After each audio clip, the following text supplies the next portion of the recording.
But when you measure it flat, it contradicts that. I'm spitting flat facts and that. And I know you don't like that. Google Maps is flat, it presents elevation profiles like that. I'm a spitting flat earth king. Sentence has a ring, doing my own thing. If earth was a big roast chicken, factually finger licking chicken. We just got the measurements missing. I'm spitting eggs and begs, begging the question lesson. I've said it before, time after time. I'm the spitting flat earth king of rhyme. Welcome to Flat Earth Debate, Uncut and After Show.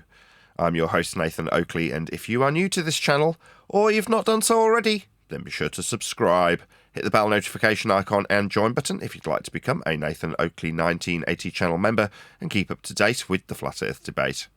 If you would like to support the channel, there is a super chat that runs alongside each of these shows while they premiere. There's also a coffee, Patreon, crypto and thanks button in the info box below the video. Speaking of Patrons, I'm going to do a quick shout out to all of you who do support me on Patreon. So, a massive shout of thanks and appreciation to Felis Mengus, Smith Tools and Purchase, Level Plain Poem, Vitali Z, Colton James, Survive the Spin, Effie Patriot, Thomas van der Zander, Measured Flat, Mira in the Shire, Mitch Kennedy, Rod, The Name's Burley, JMels24, Unimento, Iron26, Retro Bill, John Kays, Patrick Gunnels, Banter, Hairy Blade, Mobile Max 777, Rob W, Del West Watson, Unbelievable Productions, Blue Ridge Ranger, Abraham Mohammed, Skeptic 936, Texas Mike, Chow Yun Cat, David Wayne Foster, and Dank. So another massive thank you to all of you for supporting me on Patreon. Links to Patreon are below this video. And with that, I will hand across to whoever is in Discord and Google so you can enjoy their dulcet tones while I set it for today's live show. And understand what it says and just take it as read.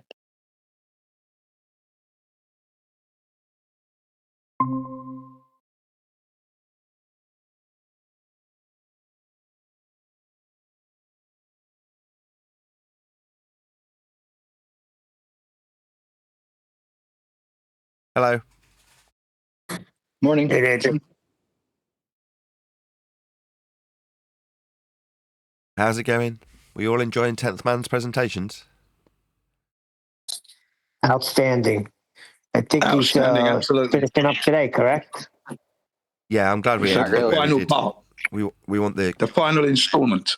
exactly the crescendo is going to be on today's show, which I'm quite pleased about. So rather than it being buried towards the end of a live show, as it would have been if we'd have carried on yesterday, it'll be at the beginning of today's. So I'm quite pleased with that. It just means 4 parts rather than 3. Who cares? Yeah, you get 10 for an extra day, and then even if it ends in a half hour, we got the rest of the time to talk about it. Exactly. So just be aware in Discord, I will be calling upon you to talk about it at some stage in the live show. Well, what I've noticed is how flat Earth is. Throughout the whole presentation, it's constantly flat. No matter which way you turn, no matter what way they try to go, you can't get around the flat measurements. Oh, I was thinking of something yesterday when I was listening and was wondering if 10th Man got to this stopper. Anyhow, I just keep thinking of Euclid's principles. And when you have a horizontal line, isn't one of the principles of geometry or whatever we're talking about, that a horizontal line, a line between 2 points that's horizontal, that line can be extended infinitely in both directions, and any line parallel to that line will not intersect. So all horizontal lines, for example, once you establish a horizontal, all horizontal lines up and down that vertical line, all those lines can be extended infinitely. Yes. Okay, so Just before you carry on, Matthias, can you mute if you're not talking? You're causing feedback. All parallel. Yeah, my bad. That's all right. All horizontals run parallel with the plane of the horizon. I think is how Euclid defines it. Got it. Okay. Oh, good. So he even ties it to the horizon, because that's the other bugaboo I've been running in with other people on Facebook, is that you don't need a horizontal to establish a horizontal. You just need a vertical. And that's, of course, perpendicular to the force of gravity, right? It's perpendicular to the force of gravity. So presupposed pointing down or pointing in towards the center of a sphere, of course. And that's where you establish your horizontal rather than using the horizon or the surface of the earth. So Earth's not flat, and you can get a horizontal without the surface, that kind of, the rigmarole. So, but all I keep thinking about is that when you establish a horizontal, even if it's an imaginary tangent line horizontal, they're all parallel and they all extend infinitely. So They that never meet. erases the claim of local horizontal, does it not? Yeah, I think so. Says that all parallel lines will never meet.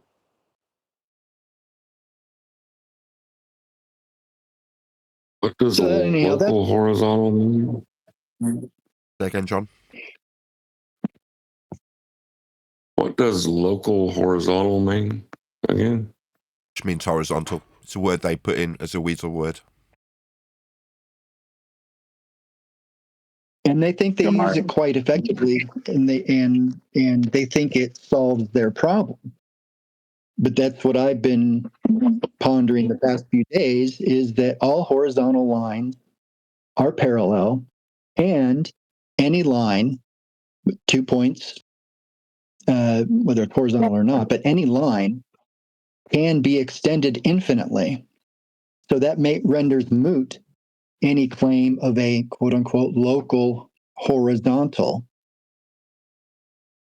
Morning. at all. Morning, Ken. Nathan, I'm going to send you the screenshot of where you need to get to. Thanks.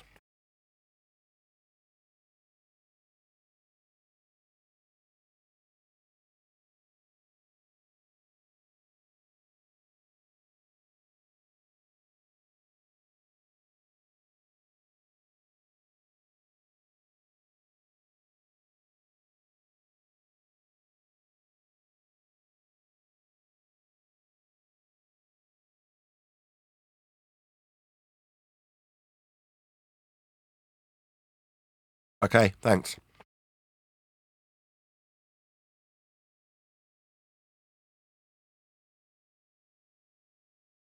Wait, was someone talking just then?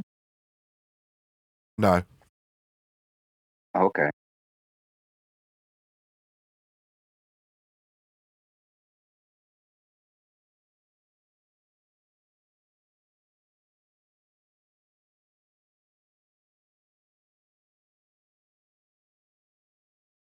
Well, anyhow, one of the things that allows Globers to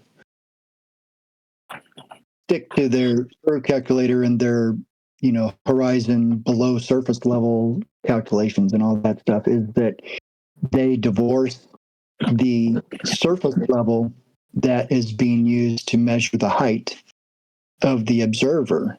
They call that a point on that's their tangent plane, and it's local.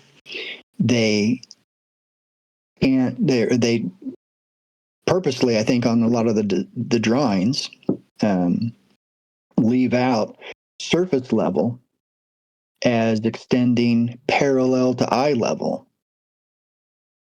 infinitely. So they cut it off at a point where the person is standing on the circle, on the globe. And then they have that person looking down from eye level so that there's an angle to the supposed surface. That's what they call the dip. And they've erased that straight parallel line with eye level that is surface level on a lot of the drawings, that it extends infinitely. All horizontal lines are infinite. Or yeah, the horizontal line is infinite. You can draw. Yeah, you know what I mean. So it's little things like that, those principles, those axioms, like Euclid's principles, that we need to stick to get people to realize where they're wrong. Yeah, absolutely agree with what you're saying there.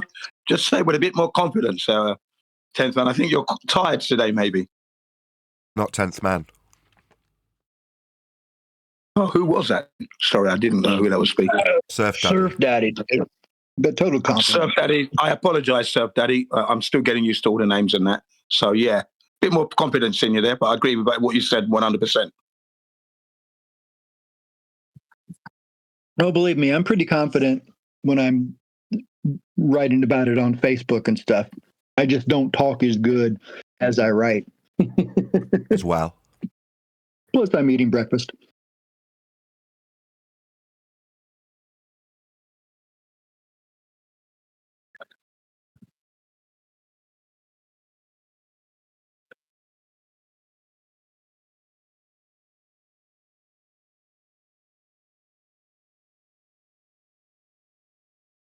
Did you get it, Nathan?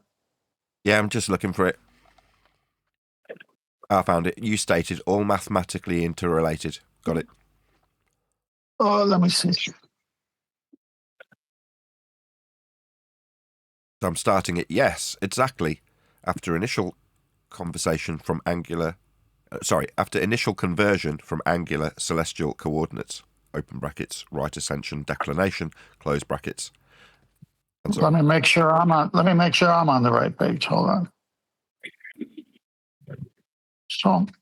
So more mathematical conversions from Cartesian XYZ. XYZ. yes, that's your last question that we'll go from. Correct. I just got to find it here on my iPad.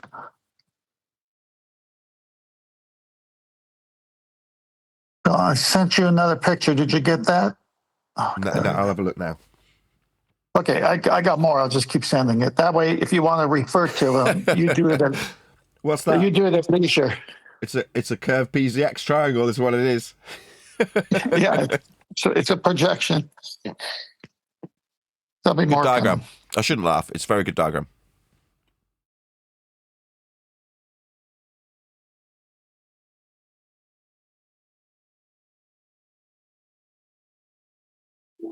I think what we need to start recognizing, Surf Daddy, Flat Arthur, can you mute, please?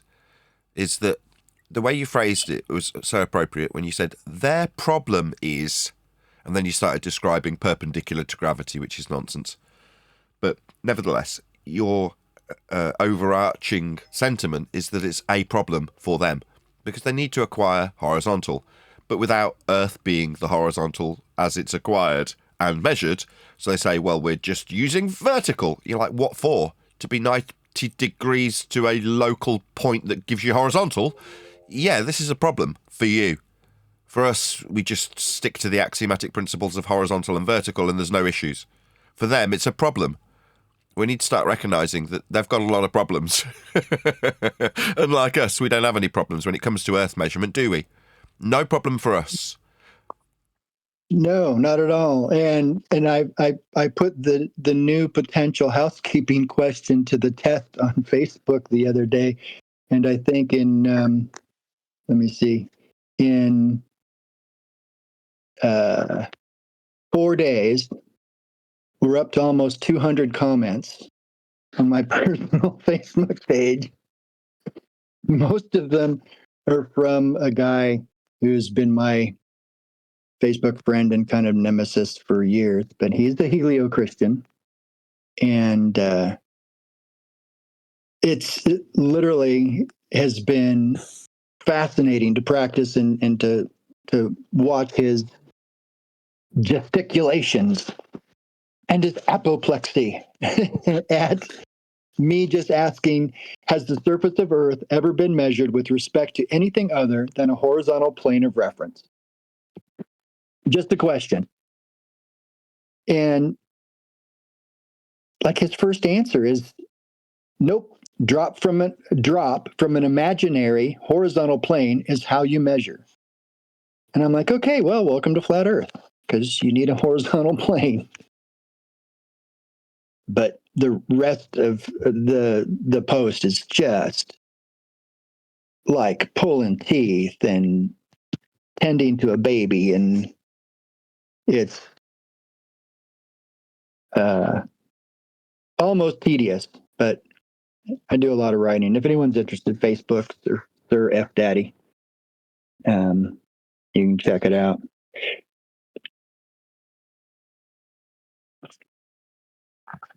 That question has actually done a lot of damage on other. What was that? Can you repeat that Facebook. question? That housekeeping question? Well, I adapted it a little bit because using anything like measured flat just triggers, or saying the word flat or measured flat now pretty much in the Facebook world triggers everybody because, oh, quit copying Nathan. So that segues and non sequiturs all the time. But so I phrased it. Has the surface of Earth ever been measured with respect to anything other than a horizontal plane of reference? Yeah, I think So that's I'm the not- best one. Nathan said that the other day, different wording, but the same thing. I think that's the best housekeeping question ever. Right, because all you're doing is give me an example of where we don't use a horizontal plane. And so They can't. when That's everyone why keeps, it's the best. It's Yep. very clean, isn't it? It's very clean and very understandable, easily understandable. Yeah, you can't. There's no misunderstanding that. Yeah, thank you. no, unless you purposely misunderstand it. And that's when you say, just because we use horizontal doesn't mean the Earth's flat. Just because it's horizontal doesn't mean it's not curved. Level. Just because it's level doesn't mean it's not curved. And that's their only replies. And the best you can do is keep your cool and just say, well, there's a horizontal plane right there. There's the guy doing math showing how the elevation angle is used in celestial navigation, or how to get the height of a mountain from sea level. But the sea's curving. I said, no, it's level. Level means level. Curved means curved. You just got to stick to it and treat them like babies. It's sad when you've got a fellow brother in Christ who won't even open his mind enough to discuss the issue. You're an automatic idiot and you're taking the Lord's name in vain and all this stuff. Yeah, it's triggering. But I think that's the only one that's not malformed.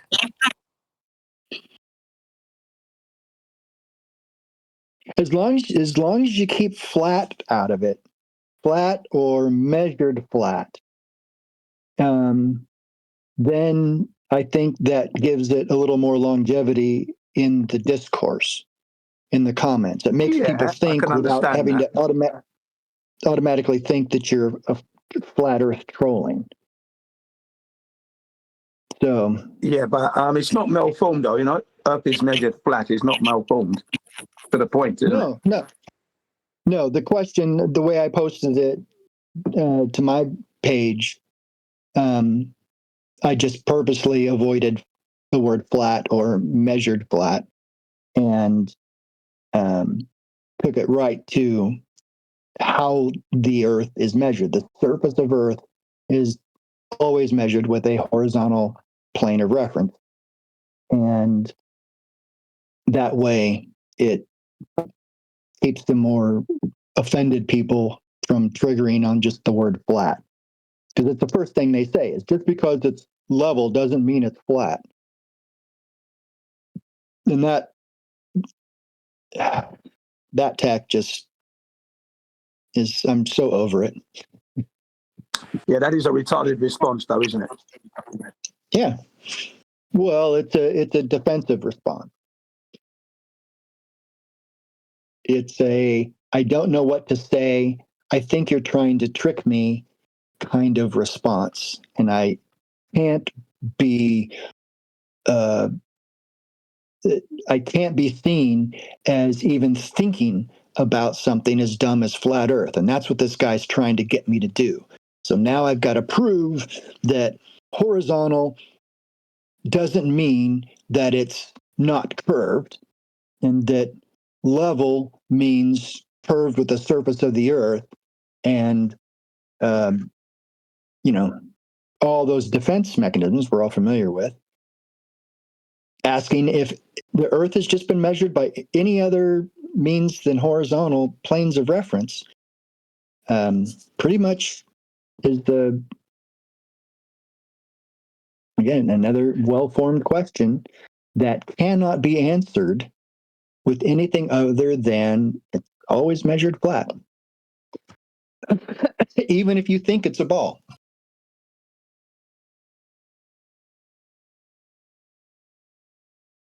Yeah, you're bang on there. And just a quick word to Liam. I did watch that video he posted in the Master B yesterday. It's only 30 minutes long. Yeah, it's a good piece of material for Nathan. It might trigger him just a little bit, but worth critiquing that one.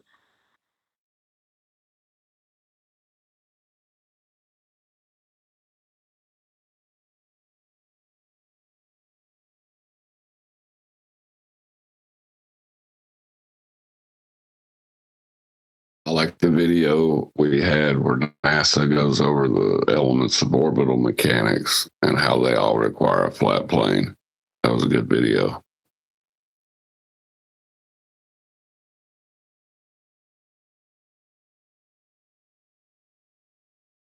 Am I right, though? That's the only housekeeping question that's not malformed, the way Nathan asked it the other day and the way Surf Daddy has built upon it. Ask it again. Ask it again, Surf Daddy.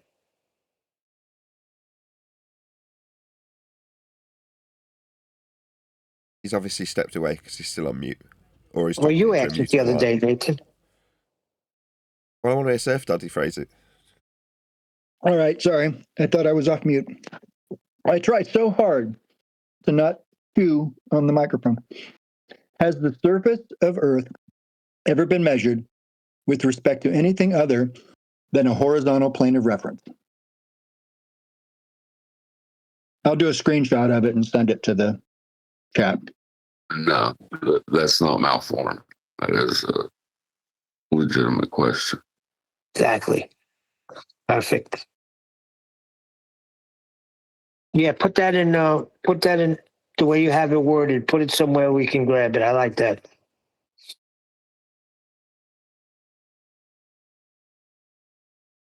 Hey, Nathan. Yes. I'm going to do a little summary before I start the last session, and you can jump in with your summary afterwards, and then give me the cue, and I'll start. Okie dokie.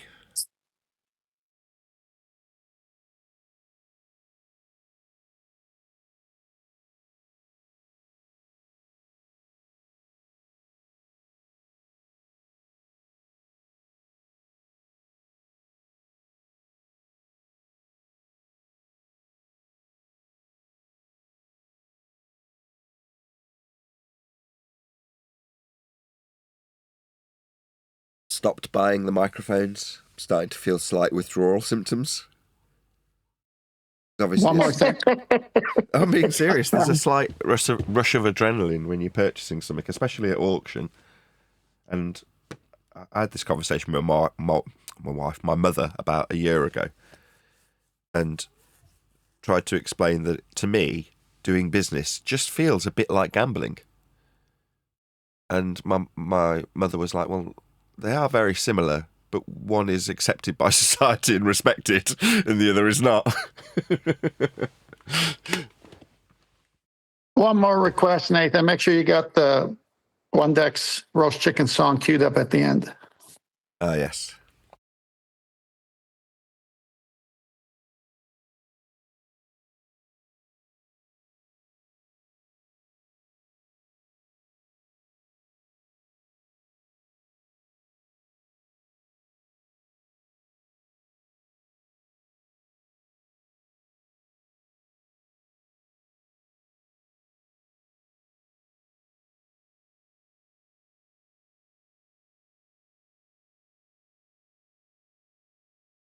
Okay, I think I'm all ready.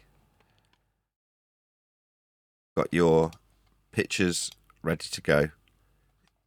Are they in ascending or descending order? Which one's going to come first, the PZX triangle or No, that's up for you whenever you want to illustrate a point as we talk. That's not for me.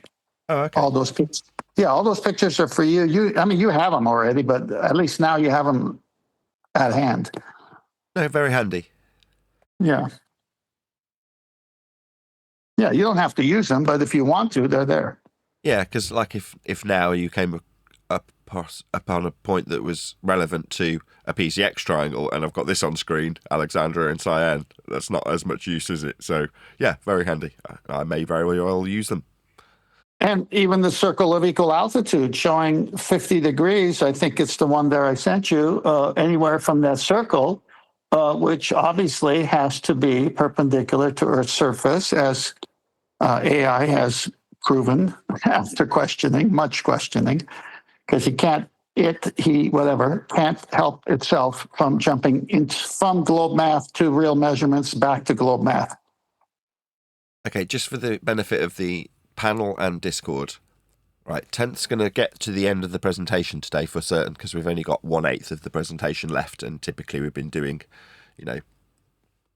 about a quarter to a third, give or take, on each of the previous 3 shows. So within, I'm going to guess, 25 minutes, we'll get to the end of the presentation. I will play a song, and then there'll be Q&A, questions, whatever you like, for the last however long, 25 minutes, let's just say, of the show. But between the start of the presentation and the end of the presentation, try and keep any interjections to an absolute minimum, if at all, so that the audience gets the crescendo of this presentation very much in the first half of the show.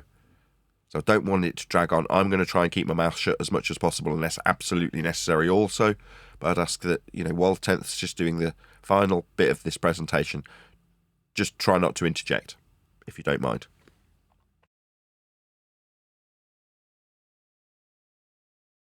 So yeah, the cue to interject as much as you like will be hearing the end of the song, as opposed to 10th man's presentation. We'll have plenty of time. It won't go long.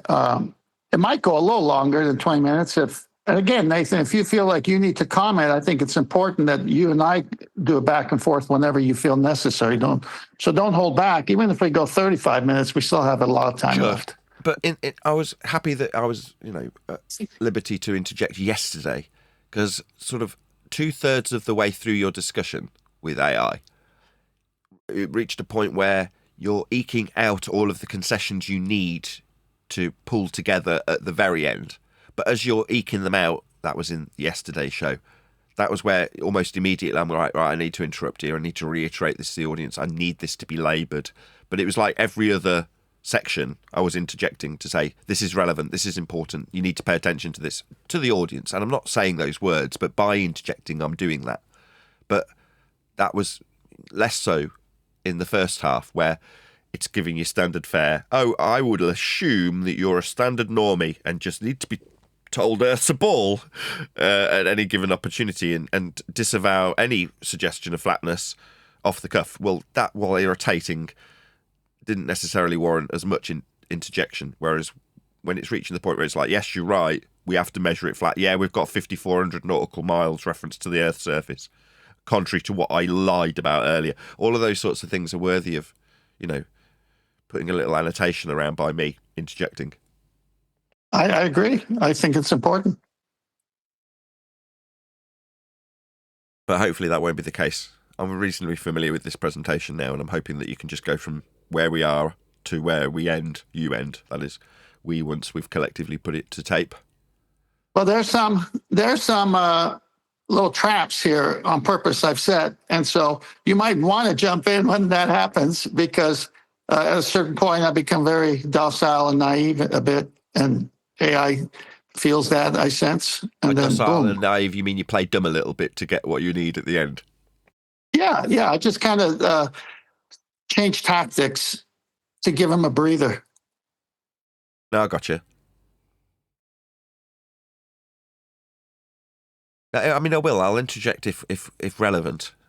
I'm not going to hold back exactly. just because you've. Oh, right, I better not interject this time. I only interjected 30 seconds ago. No, I mean, if it's worthy, I will. And I felt yesterday there was plenty of worthy points that I needed to interject. And I might even say, Nathan, what you got to say about that? If I do that, please do interject. Unless I've got nothing to say. Sure. Unless you've got nothing to say. That's right. That would be a miracle. Let's not be cheeky now.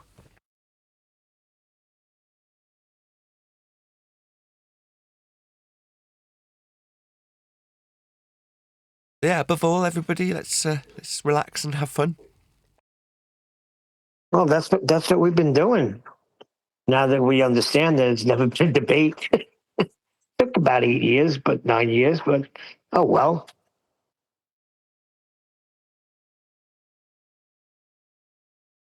And the funny thing about it is, it's like people are upset that we're so chill and relaxed.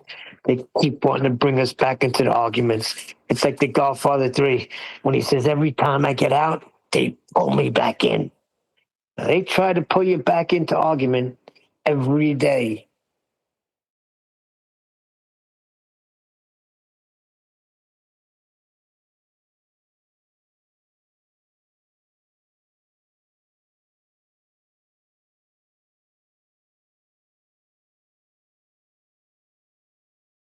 Yeah, along those lines, Neil, that's what I was trying to say to Surf Daddy. We need to start recognising that we don't have any issues here. Societally, we're condemned. And much of what I'm currently writing about, in addition to what I've already got for my book, is along those lines, along that theme. Like the idiocy and conspiratard nature of the people within Flat Earth is intentional. If you're going to try and distract from how simplistic the reality of the world that we measure is, then you're going to need to give some opposition a focus. And people are the go-to. People like to focus on people. You know, it's very lowbrow, but that's just the way of the world, unfortunately. So given that that's the case, to ridicule and mock Flat Earth, you need to make Flat Earth about people, not about maths, not about geography. Call it science, so that as far as any onlooker's concerned, it's a done deal. We've already figured this out. There's nothing to see here. But look at these idiots saying it's flat. Ha ha ha. That's what you need. Now, Bigfoot, for example, we're not concerned with going in and reiterating that Bigfoot was not real. We don't need to. It's not of concern. But the ballers suffering their cognitive dissonance do need to constantly reaffirm that they're correct. Why? Well, because they're not. That's why. Nathan, now that I hope it makes the book. Sorry. No, it's all right. Nathan, now that you said that, I woke up this morning and read some of the comments that people left on the last show.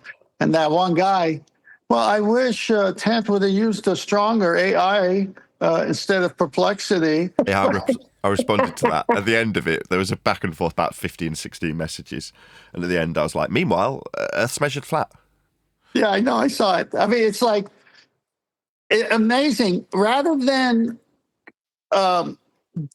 bring up arguments where this AI or myself in the back and forth were wrong, I wish Tank would have used a stronger AI. Well, how much stronger AI has to be to know what a measurement is?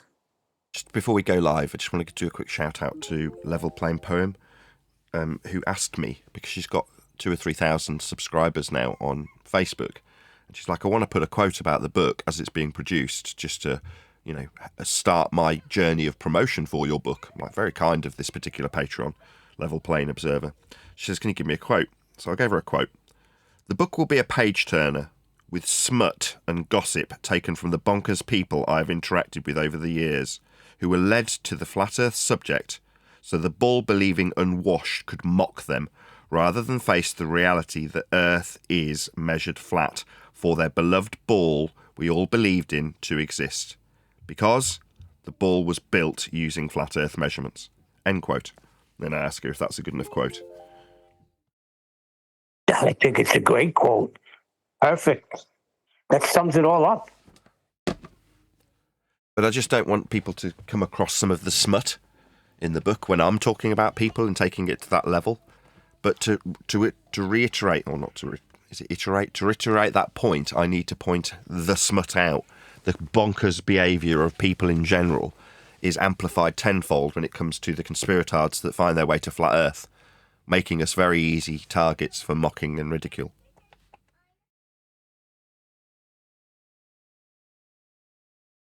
How are Yeah. you? How are you doing on the flip side? Wicked.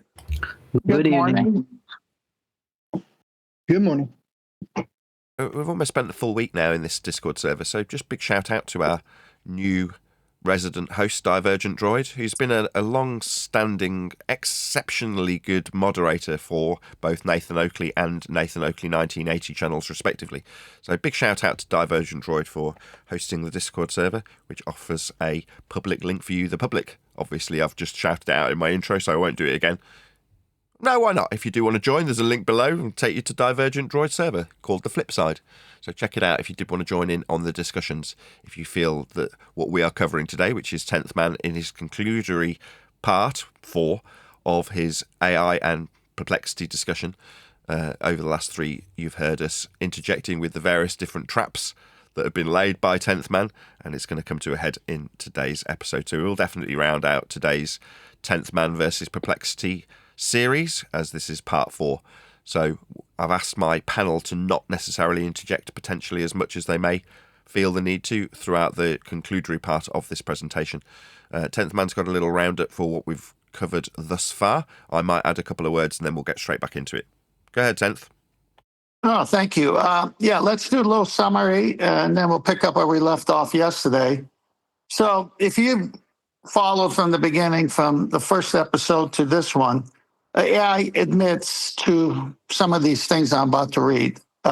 Earth is measured flat empirically always prior to taking flat Earth measurements to mathematically modeled stage, where at that point AI says you can make it a square Earth, a round spherical Earth, or even the flat Earth, or even the roast chicken, which was funny.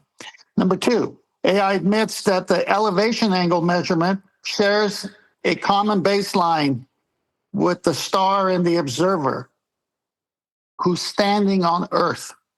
Well, that's pretty important, I would say. And number 3, only afterwards in mathematical modeling stage are these flat Earth measurements, the raw form that is, applied to, like I said, a square Earth, a ball-shaped Earth, or even the flat Earth or a roast chicken. So AI in the 3 episodes will jump from flat Earth to ball mathematics and then back to flat Earth. And there's the confusion. I have to keep bringing AI back to the measurements. Number 4, the term locally flat was covered last in depth. It took forever to get there. But this basically is only introduced after raw measurements are mathematically derived. It's abstract, it's not real. And AI admits it's for that how can I say it? Into the small area. I can't say it if I can't see the word, but infinitesimal portion of your eyesight.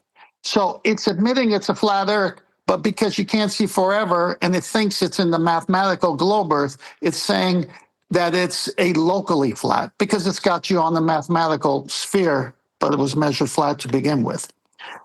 But it also admits that it's flat for 5,400 nautical miles. Well, it can't be curving after locally flat if it's flat for 5,400 nautical miles, the maximum of 90 times 60. And the last one before I start, the conceptual equatorial plane is the fundamental reference plane, even though it's conceptual. They measure you from hell, basically, because you can't get an elevation angle measurement from a curved surface. But that's the plane that all other reference planes must match. And that goes for 10,800 nautical miles. So it's straight in, the term, Nathan, you're going straight to hell. Now that has a whole new meaning based on that. So a little joke there before we start. Anything you want to add, Nathan? No, that's it. I mean, as I said in the build-up, I'll interject where necessary, but I think your summary is sufficient, and I've got it up on screen if you want to just get straight into it. Sure. Okay, so here we left off. So more mathematical conversions from Cartesian X, Y, and Z. Yes, 10th man, exactly. After initial conversion from angular celestial coordinates, right ascension, declination, into Cartesian coordinates, X, Y, and Z, on the celestial sphere. Notice that, on the celestial sphere. Further mathematical conversions are performed to relate those positions to the observer's location on Earth. So at this point, I must say, he's already admitted that that's the perspective view of the sky. So they project from this perspective view, the perspective angle. There's your spherical triangle. That's what it is. Okay, these conversions include transforming from the celestial Cartesian system to local horizon coordinates, altitude azimuth, which is all the pictures that Nathan shows all the time with an elevation angle, based on the observer's latitude and longitude. The process involves rotation and translations of coordinate systems. Now, I must put rotation because they're saying the Earth is spinning, but really it's the stars moving, and mathematically they made it that the Earth was moving instead. So all of this just in the math. To account for Earth's rotation, observer's position, and time Greenwich hour angle.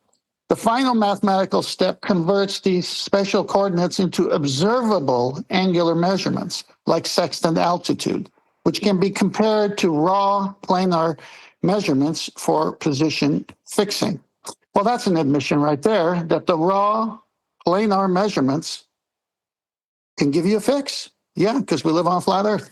So the navigation process moves from observed planar angles to spherical angles, then to Cartesian coordinates, and back to angles, all mathematically interrelated to link the celestial sphere with Earth's rotating curved frame.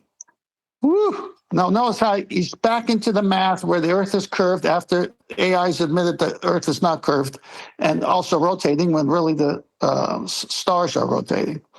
So I say, you stated all mathematically interrelated to link the celestial sphere with Earth's rotating curved frame, quote unquote. This is what the abstract modeling math converts into a mathematical derivation of our relationship to the imaginary celestial sphere, question mark. 10th man, yes, that's correct. The mathematical modeling and conversions link our real physical position on Earth to the imaginary celestial sphere, a conceptual tool used to describe the positions of stars and celestial bodies projected onto an infinite radius sphere surrounding Earth. Don't miss that one. The celestial sphere is an idealized abstract model facilitating easier description and calculation of celestial positions using angular coordinates, basically perspective view. The math converts Earth-based Cartesian spherical coordinates into positions onto celestial sphere, accounting for Earth's rotation and observer's location. Cartesian is not spherical coordinates. They have to change it for it to be that. Just remember that, because it's alt-as. You need a flat baseline for that. The framework lets navigators relate their planar elevation measurements to fixed celestial references, enabling position fixes despite the celestial sphere being a conceptual, not physical construct. Yeah, perspective view is not physical construct. I agree. So the celestial sphere is indeed a mathematical abstraction essential for modeling the Earth-sky relationship in navigation. So I respond, AI celestial sphere is really a perspective view matching the protractor's arc identically then, question mark. Yes, 10th man, the celestial sphere can be understood as a conceptual projection of our perspective view And this matches the arc of the protractor used for measuring angles like altitude azimuth. When you measure an elevation angle with a sextant, you're I'll just pause there. effectively... But that's quite critical, I would say. I didn't think I'd want to interject, but I do. So where we describe the Earth as a glorified protractor, you have to first create the parallel sky and ground view into the arc you measure it through, which is the protractor that's being described in this instance. Then you can create a conceptual sphere around, or hemisphere, from 0 to 180 of the stars based on their position through a protractor that you're measuring them with. And then you can project the positions on the surface through a globe Earth that sits between you on the parallel plane with the parallel sky, through the globe Earth that is a glorified protractor, to this conceptual hemisphere of the stars that's created through the protractor view. So this conversion process has been quite admirably described by 10th and then reaffirmed by AI as being the arc of the protractor. That's what you're on if you think you're on a globe. You aren't, because you'd only ever be in it for this to mathematically function, but 10th has got AI to admit it in terms of how the arc of the protractor becomes the arc of the sky, which is in fact flat when measured, parallel with the ground, and then projected through PCX triangles. Presumably that's coming up. Yeah. So when you measure an elevation angle with a sextant, this is AI talking, you are effectively measuring along an arc, just like marking an angle on a protractor.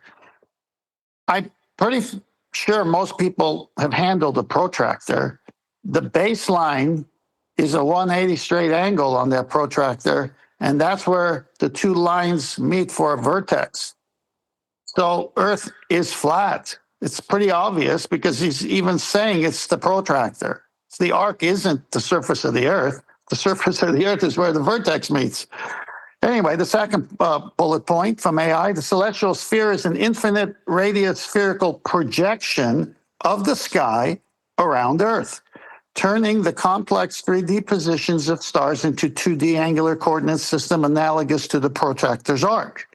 This makes the celestial sphere a practical, mathematical, and visual tool that represents how an observer perceives star positions and angles in the sky.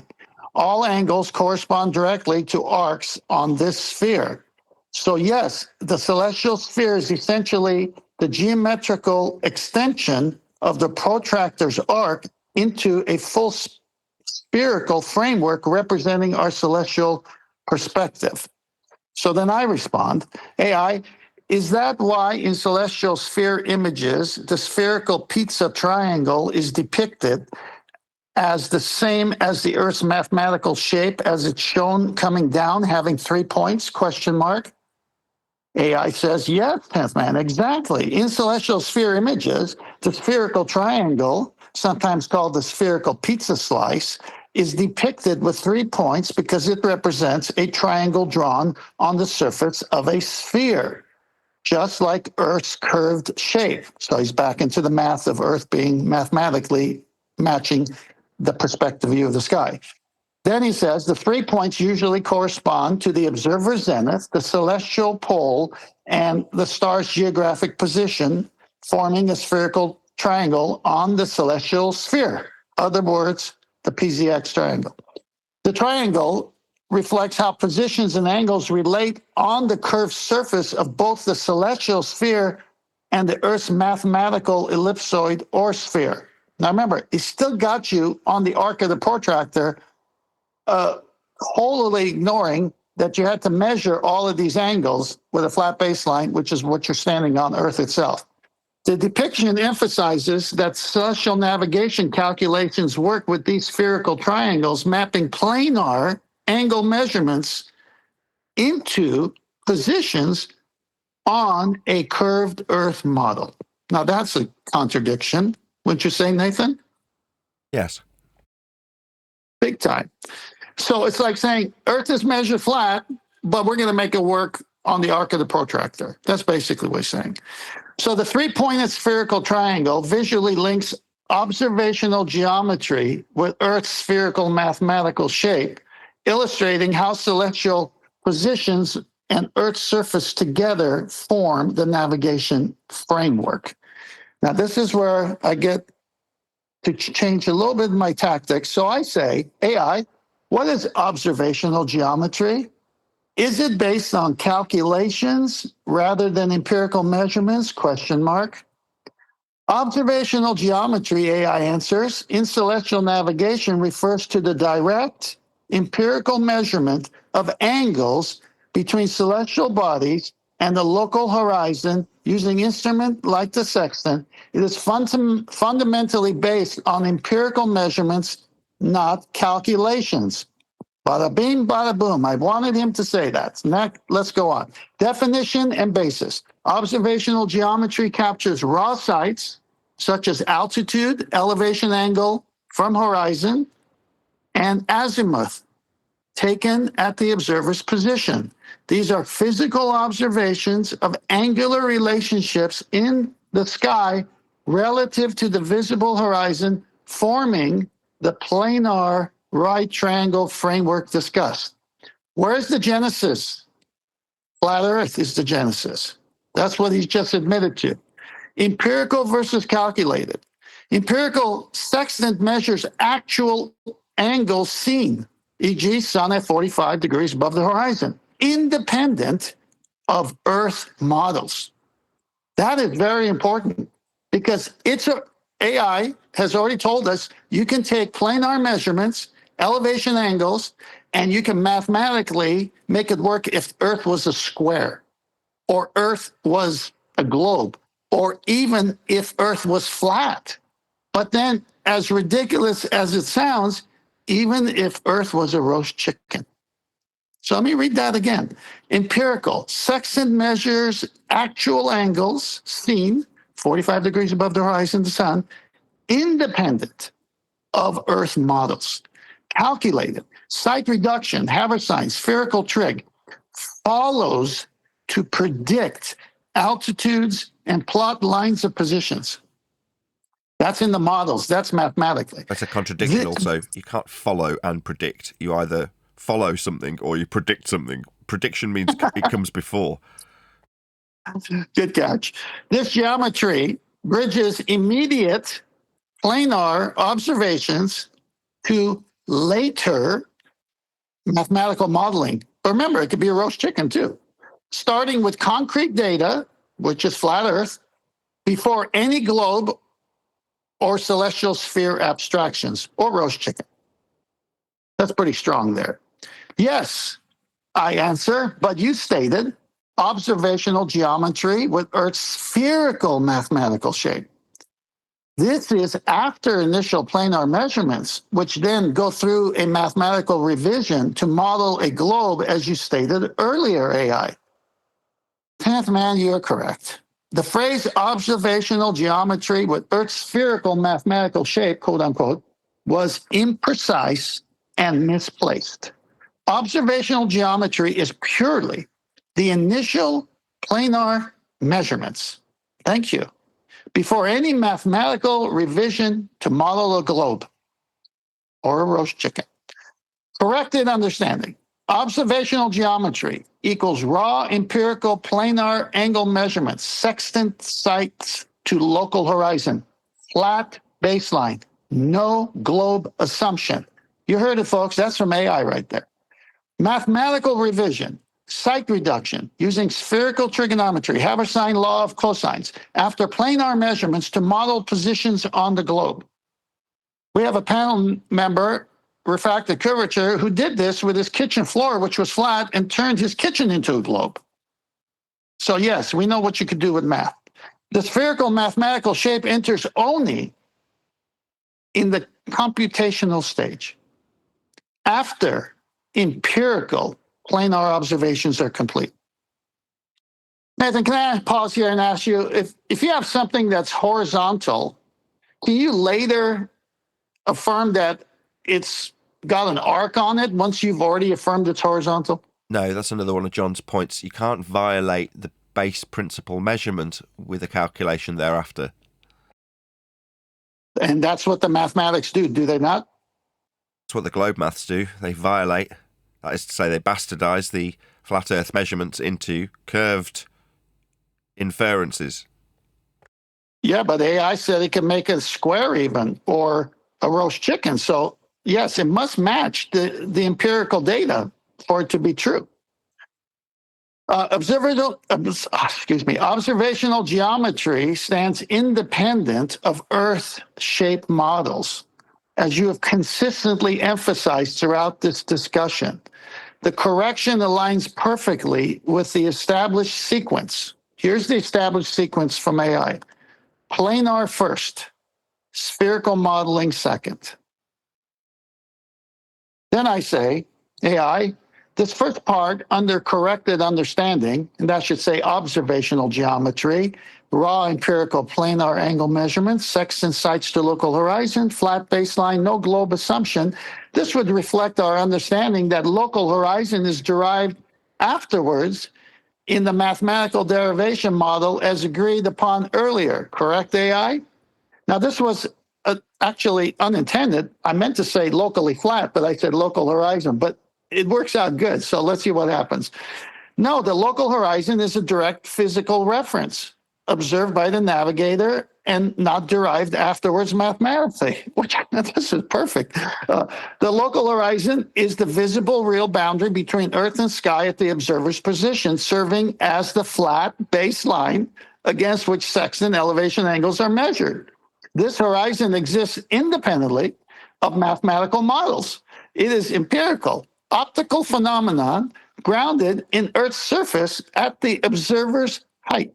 Glad he clarified it, because up until that it was slightly off, where maybe John would interject and go, no, you've got to make a dip correction to make this the horizontal flat baseline against which the sextant elevation angles are measured. But then he clarifies it in the next point. The horizon exists independently of mathematical models. It is empirical optical phenomena grounded in Earth's surface and observer height. Perfect.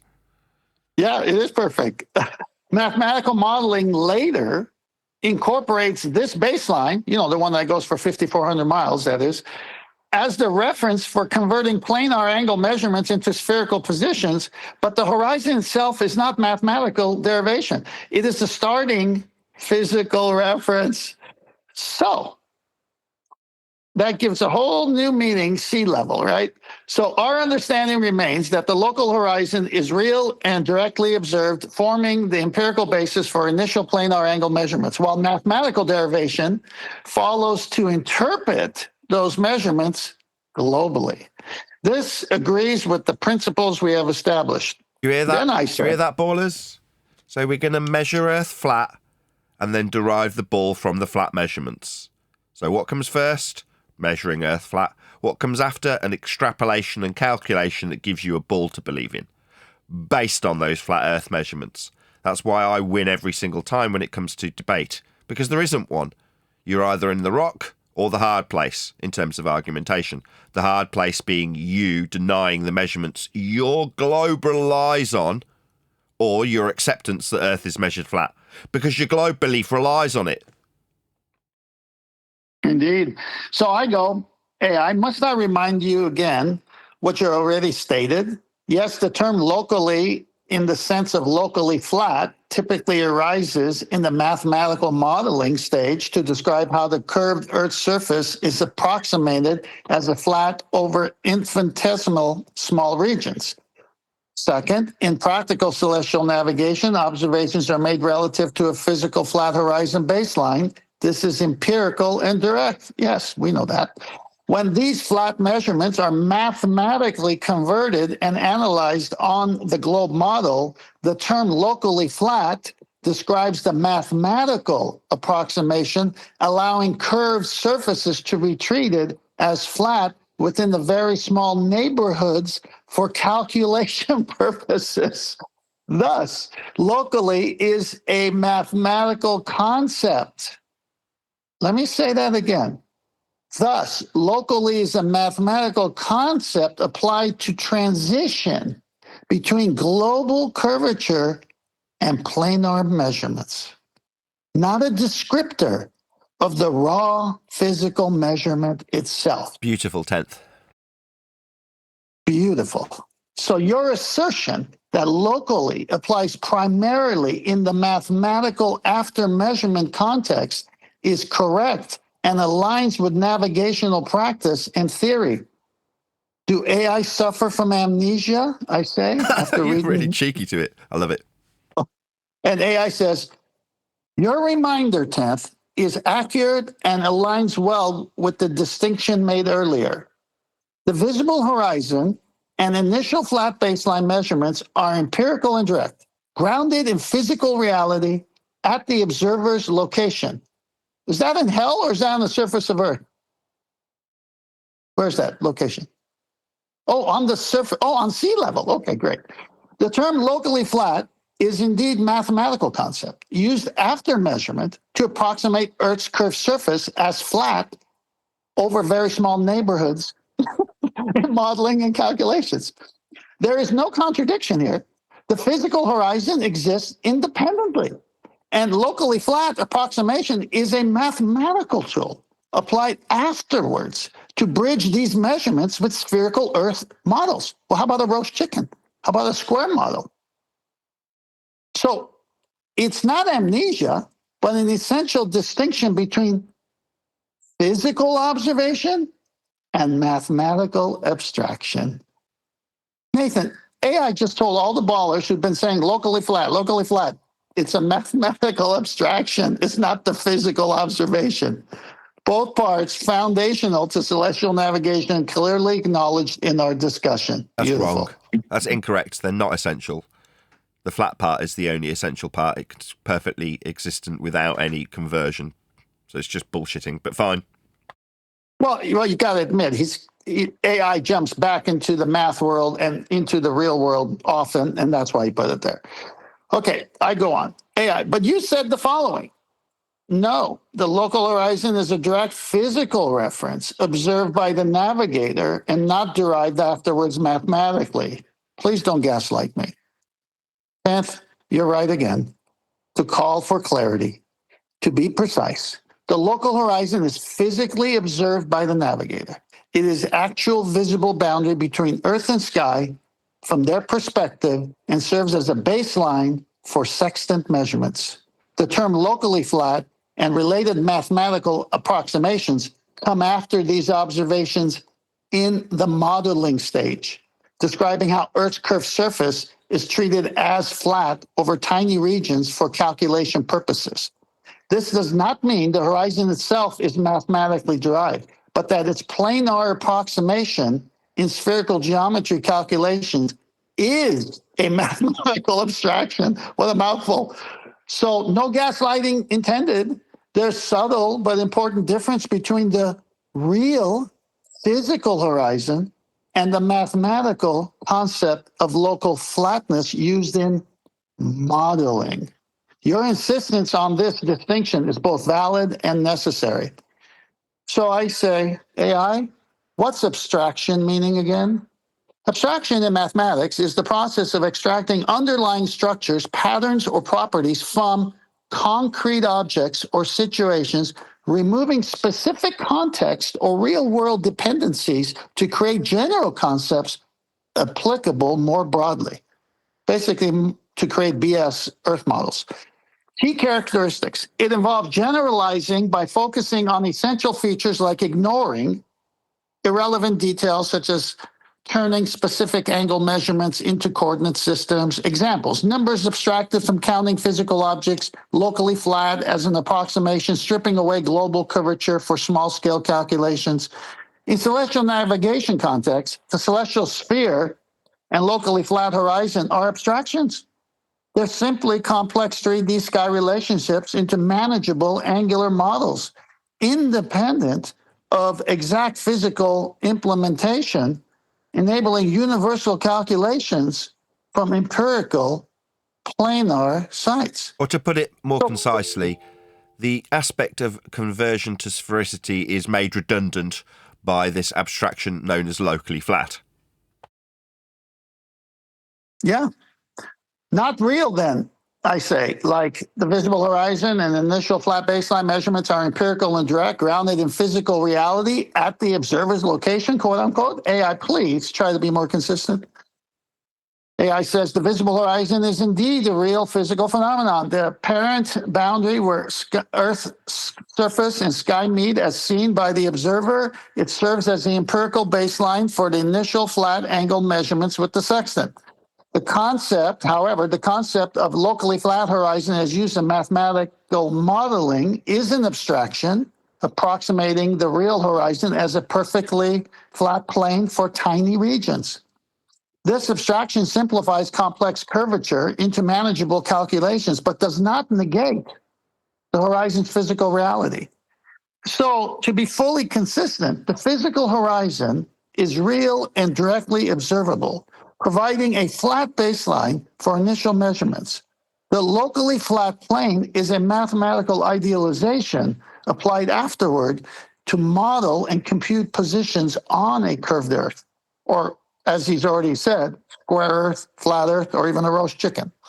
Your point is well taken. Distinguishing between physical reality and mathematical approximation is crucial, and both coexist consistently in celestial navigation. Okay, and then here I say this was the second part under your corrected understanding section, mathematical revision, site reduction using spherical trigonometry, Haversine, law of cosines, after planar measurements to model positions on a globe. The spherical mathematical shape enters only in the computational stage after empirical planar observations are complete. Observational geometry stands independent of Earth-shaped models, as you have consistently emphasized throughout the discussion. The correction aligns perfectly with the established sequence, planar first, spherical modeling second. So I just throw back at AI what he's told me earlier. And he says, yes, 10th man, the second part under corrected understanding is precisely accurate, aligns perfectly with our established sequence. Mathematical revision equals site reduction using spherical trigonometry, Haversine law of cosines, after planar measurements to model positions on the globe.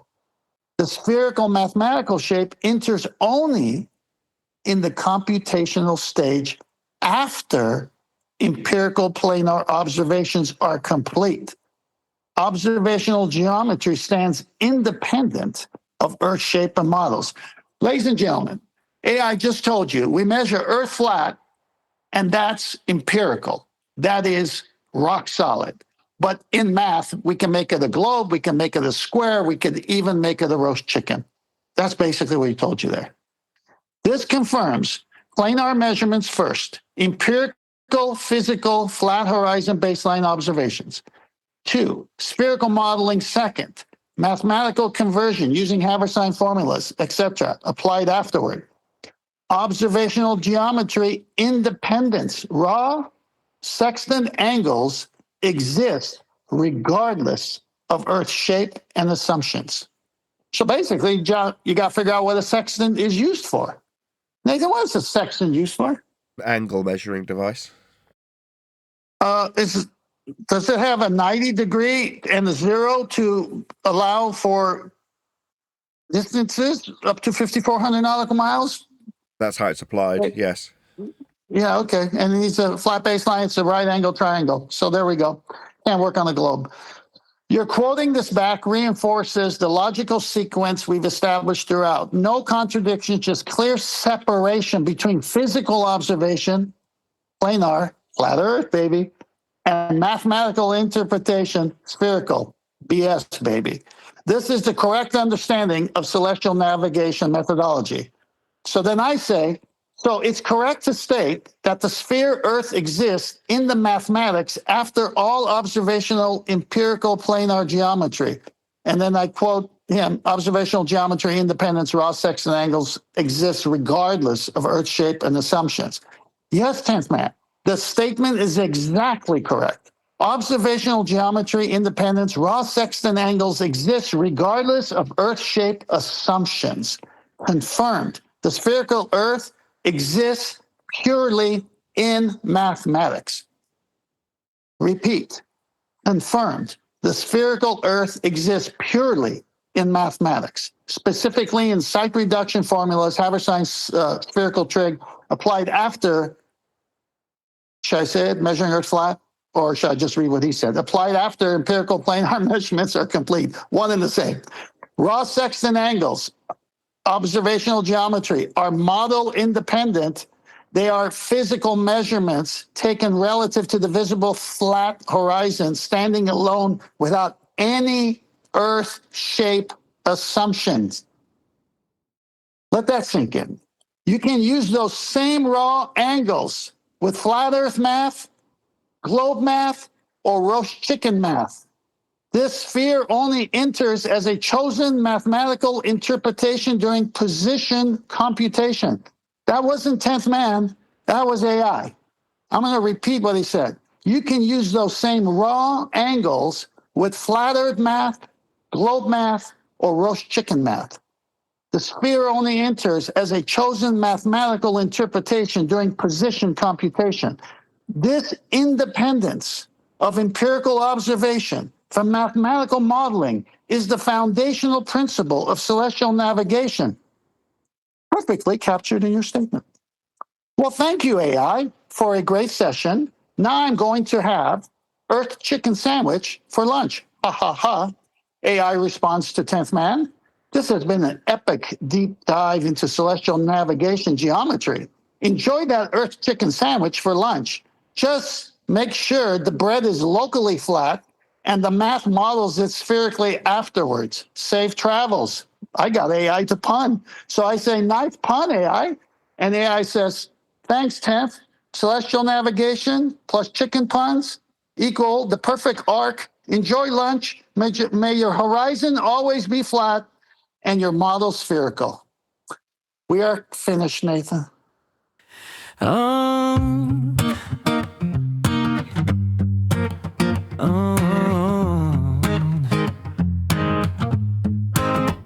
I'm spitting facts that Earth's measured flat.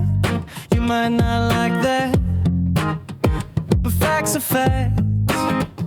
Vertical heights from surface level, horizontal linear measurements on the scale of maps axiomatically proves that. Ooh, you might not like that, but facts are facts. And I'm spitting it flat and that perpendicular to a plane of reference that's height right parallel, flight level above sea level. If the Earth was flat, we would measure it flat. We measure it flat, so Earth is flat. And I'm spitting facts about that. You might not like that. You can't assume Earth a sphere by circular reasoning, but when you measure it flat, it contradicts that. I'm spitting flat facts and that.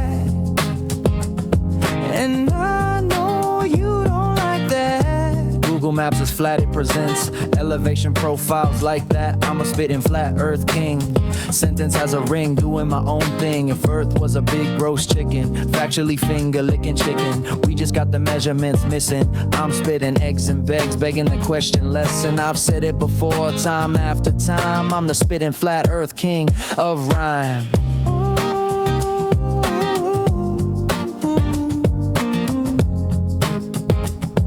If the Earth was flat, we would measure it flat. We measure it flat, so Earth is flat. And I'm spitting facts about that.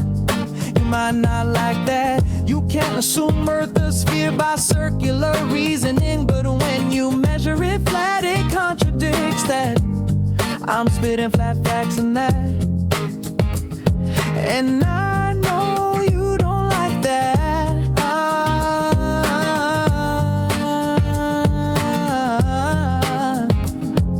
And I'm spitting it flat and that.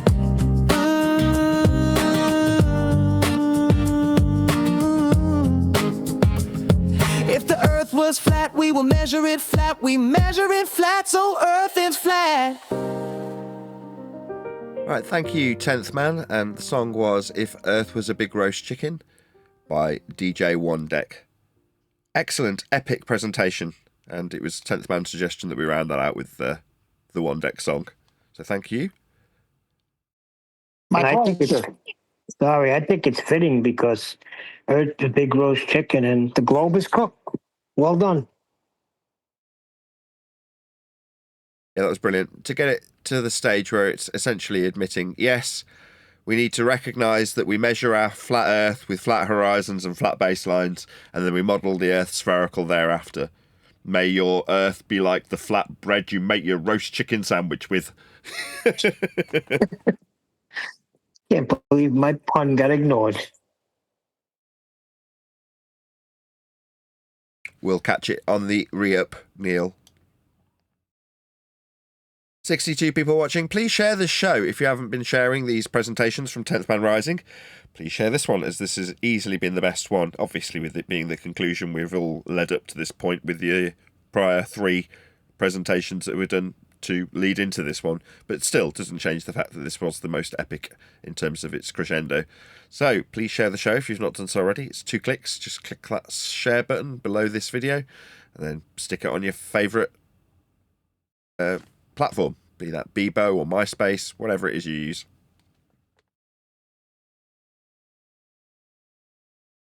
Right, any comments from anybody? This is now your opportunity. I know you had a lot to say about it in the pre-show, all of you. At one point, they had said the horizon was physical, and that kind of struck me as, wait, I thought the horizon was apparent. The way you describe the horizon is the apparent position where the sky meets the ground. The sky doesn't actually meet the ground, but the ground that forms the horizon is very much a physical place. Now, that's not to say that the... I could feel it. Say again? All right, I'm following. You're not following, or you are following? I am following. Yeah, the ground that is being used for the reference in the optical dissolution point we call the horizon is very much a real thing. Now, in terms of when we utilize it with a sea sextant, we have to, or mariner sextant, correct for how high you are above the ground that's forming the horizon. Because it's formed with the ground. Well, if the ground wasn't flat, it wouldn't be useful for this purpose. But in terms of its apparent nature, it's only the apparent aspect of the sky meeting it. The sky doesn't meet the ground. But the ground's real. Sea level is real. And that's why in the site reduction tables, they've already put your eyeballs on sea surface to have that 0 to 90 relationship with the sextant. Precisely. As we discussed in the pre-show, all horizontals are parallel with the plane of the horizon.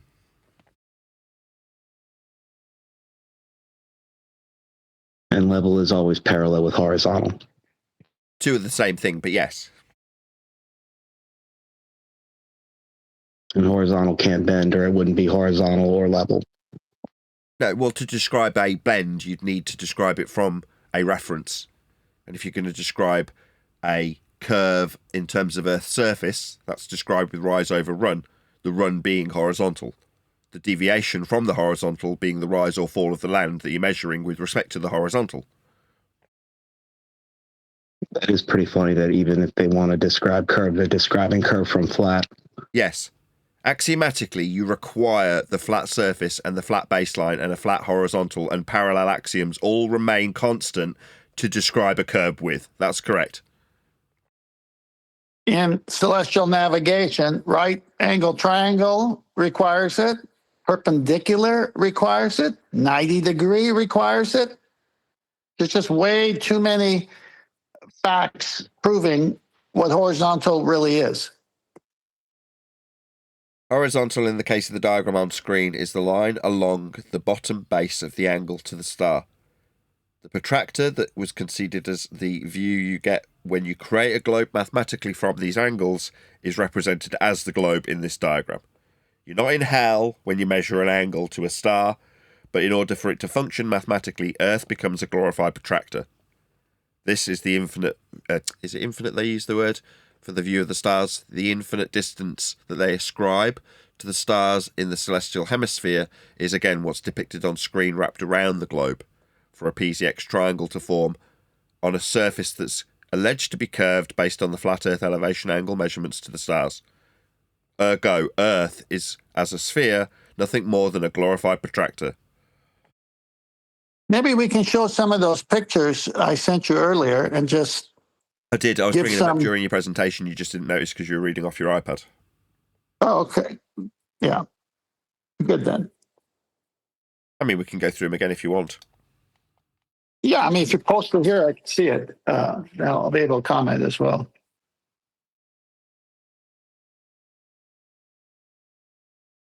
Just when you use pictures, it's fantastic.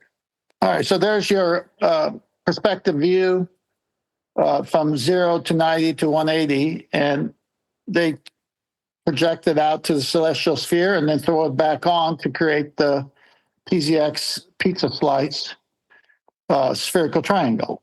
And yet the measurement is not from the surface, it's from the equatorial plane of that surplus to requirement globe, because where you see that globe, that's really where your eyeballs should be. Go to the next one.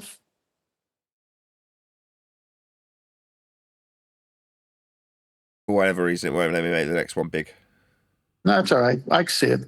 You can see it. It's just another projection of the celestial sphere onto mathematical globe Earth Well, surface. How about that black? That one's actually identical to the one I've got in the Hangout, so let's just bring that up temporarily. There you go. It doesn't actually depict the PZX triangle on mine, and it does on yours, but nevertheless. Yeah, well, this one's showing the alt-az method. This is the Cartesian. This is the XYZ. I mean, this is, that's why you have to have the equatorial plane as the reference plane. It's never the curved surface of the Earth, because that's only exists in math. Now, this one's fantastic, because even though it's tilted a little bit, you can see all measurements need this flat disc. And or actually, it looks like a protractor, doesn't it? There's a guide laying in the middle of it. Doesn't he have a bed? Yeah, maybe. So this one is from a navigation YouTube channel. I mean, to me, this was alarming when I first saw it. I said, this is something that a flat earther might do. But no, this is what a baller did. And then this one showing you that everything's horizontal and you can't get an elevation angle without it.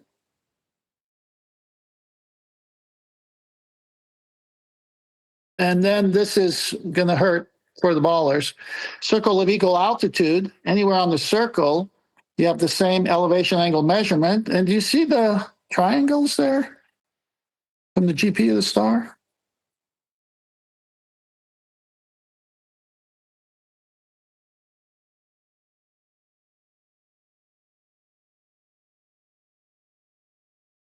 Pretty devastating.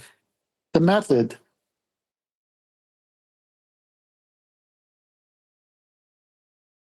Yes.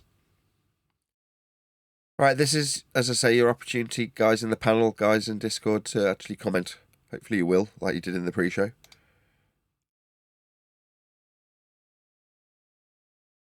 Alternatively, can sit in here in silence at the end of an epic presentation. That would be just as good, I guess.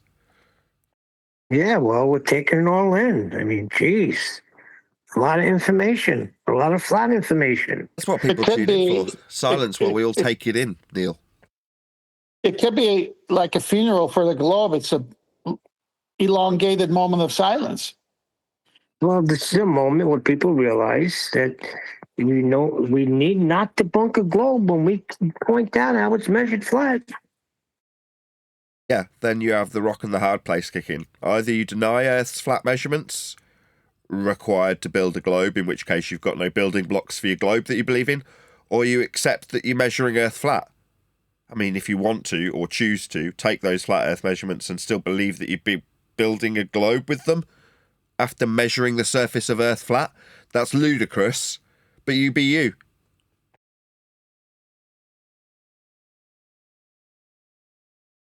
Well, Nathan, we can't have a flat plane in outer space. It just doesn't match. We had to make it match what we see in the sky. So they had to turn it into a globe. No, How else can you put it in the sky? Well, you can measure the angles to the flat sky and just describe the angles that he measured to the flat sky. Modelling it into the spherical or hemispherical view you get through the protractor is not necessary. It just isn't.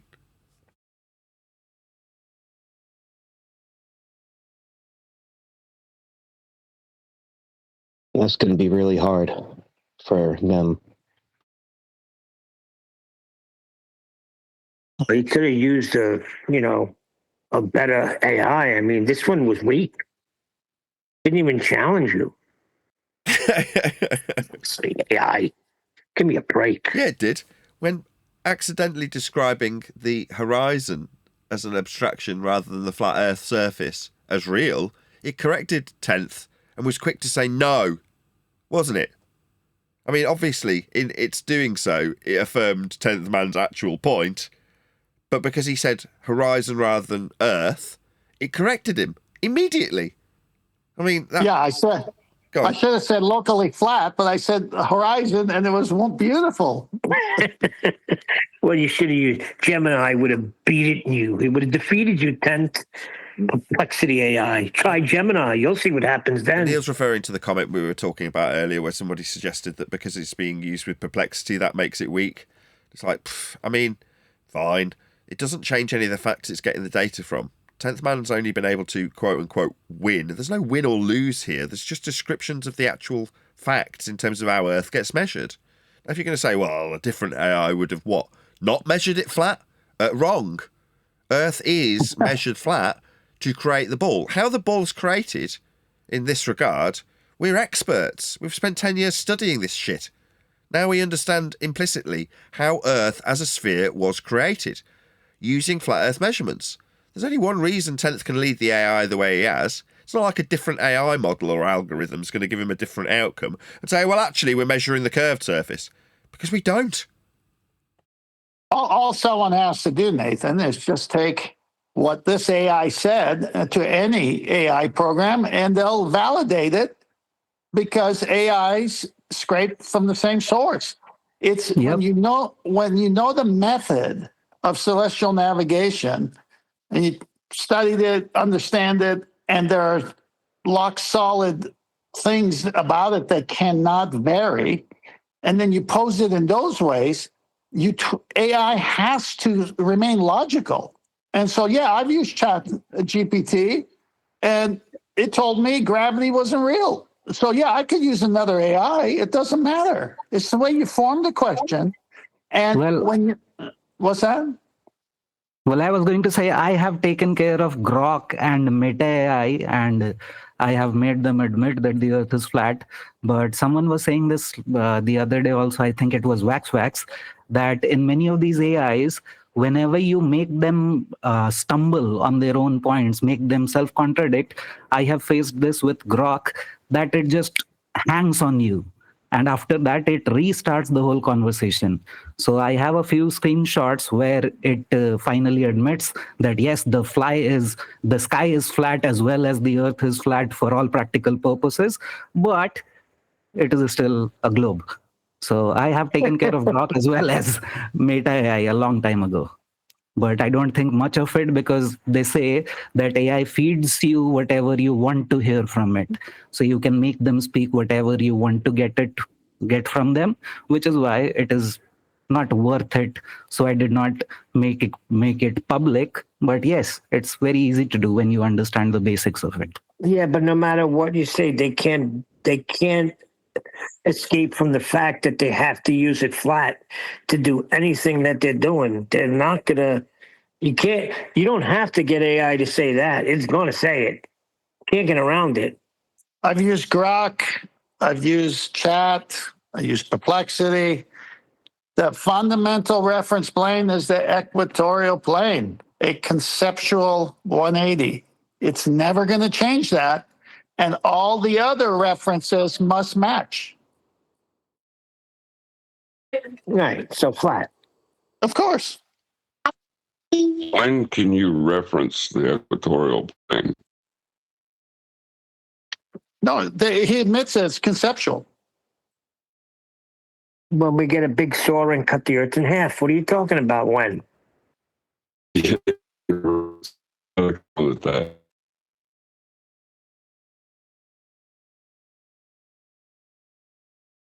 You broke up, John. Can you say that again?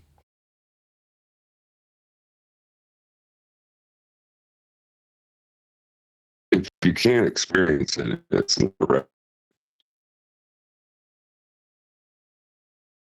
I didn't catch the end. You can't reference it, what? If you can't experience it, you can't reference it. Everything we do, we have to be able to experience it in reality. Yeah. Flat first. Neil's got it. Conceptual globe second.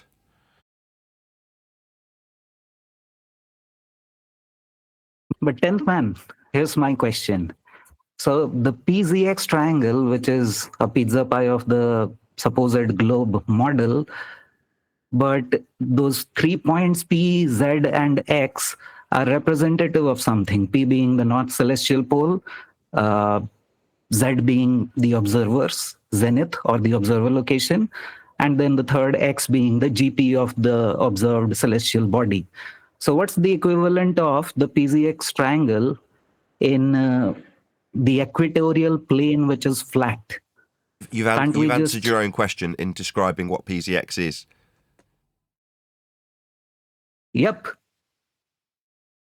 It's your perspective view of the sky on those things you mentioned. So the GP of the star stays 3,000 miles zenith distance away from the observer. And then you tie into the North Pole, it creates that pizza slice that's kind of curving, because if the degree on the arc of the protractor is higher or lower, that's going to change your perspective view shape to make it look like a pizza. Okay, but the point is, where are you measuring it from? And that's why they got you in the center of a conceptual equatorial plane, because you need a flat baseline to even get an angle. So what they've done is they've hijacked perspective view, put you on that protractor on those locations.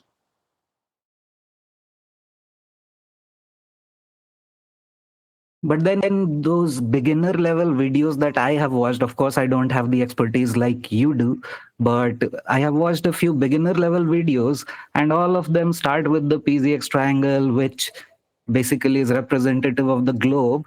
And hence, from wherever they go from there, it is very difficult to make someone understand that no, all these measurements are actually flat, and forget about the basics, the theory part that told you about in the very beginning, in the form of solving the PZX triangle in order to get your fix. Right. Bingo.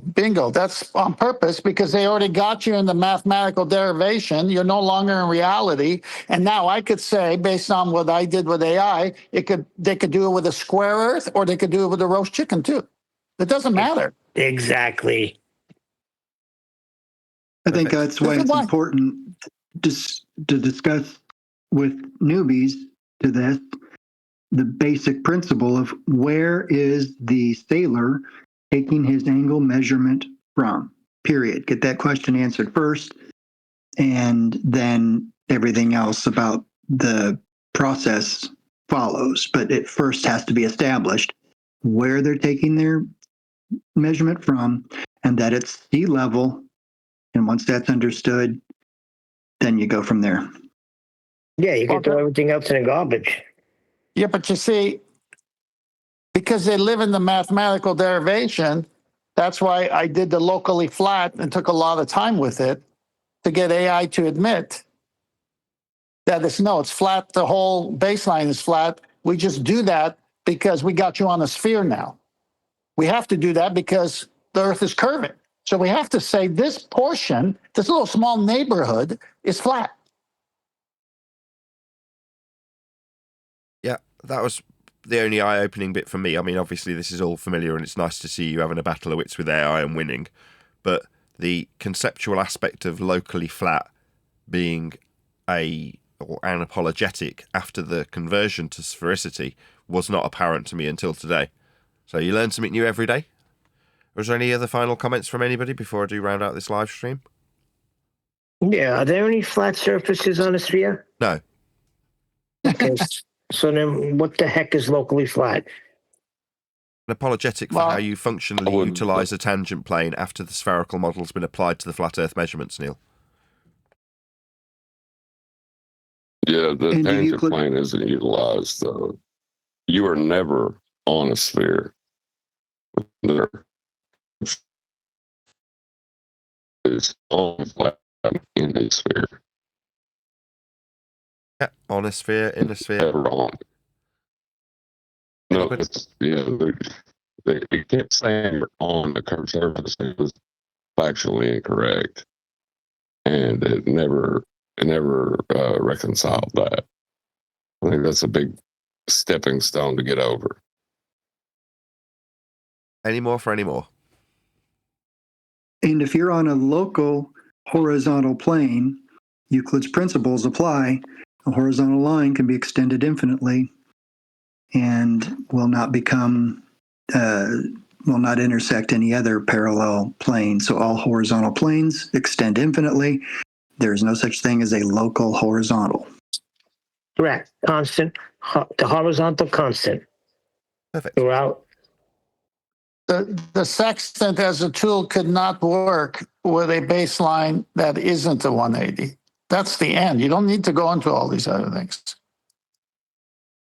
Right, I will actually round out the live show on that note. So with that, I'll say first and foremost, a massive thank you to 10th Man, but of course a massive thank you to all of my G Plus and Discord panels for making today's live show possible. And of course, a massive thank you to all of you for liking, commenting, sharing, subscribing, joining as a Nathan Oakley 1980 channel member and all that good stuff.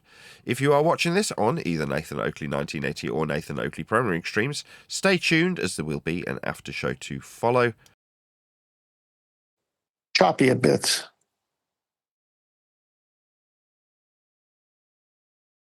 That was great. Yeah, I like the ending a lot where he says, you can use those same raw angles with flat earth math, globe math, or roast chicken math. Yeah, that's what I said. The globe, I understand how it's a roast chicken because the globe is cooked. Yeah, I got that. Yeah, refractor has an issue with you, Nathan. Get in line. That's a long line. Come on, refracted. Pipe up. Let him know.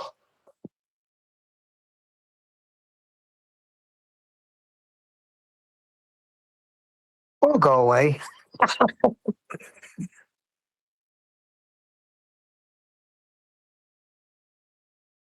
So, Nathan, a suggestion, if you could just cut the live show and put them end to end to end as one 4-hour show or whatever it ends up being 4+ hours without the pre-show and without the after show. I think that'd be a good for a playlist. Well, I'll if I get a chance, I'll string them all together in a playlist on their own for the live shows only. Yeah, exactly. This way they can be independently shared, or if they're all together, they can choose one after the other. And because it's one of those things where if they hear the first one, they say, well, okay, well, why did he stop there? I want to know that, okay, well, here it is. But they don't have to go through a bunch of other things. They'll be right on the topic all the way through. Basically, what he's saying is shut the panel up and just play the show right through all three of them. 4, you can't count. Oh, yeah, 4 today. I forgot. I keep thinking it's a 3-part show, but yes, 4 parts.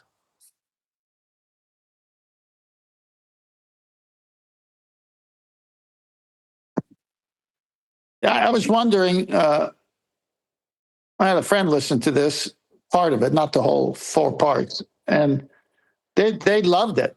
They said they can't imagine someone listening to AI confirm the fundamental fact that Earth is measured flat first, and then only through mathematics could it be all these other shapes that AI even admits to. So then it could be a flat Earth, it could be square, it could be a globe, it could be it could be anything, and the math works.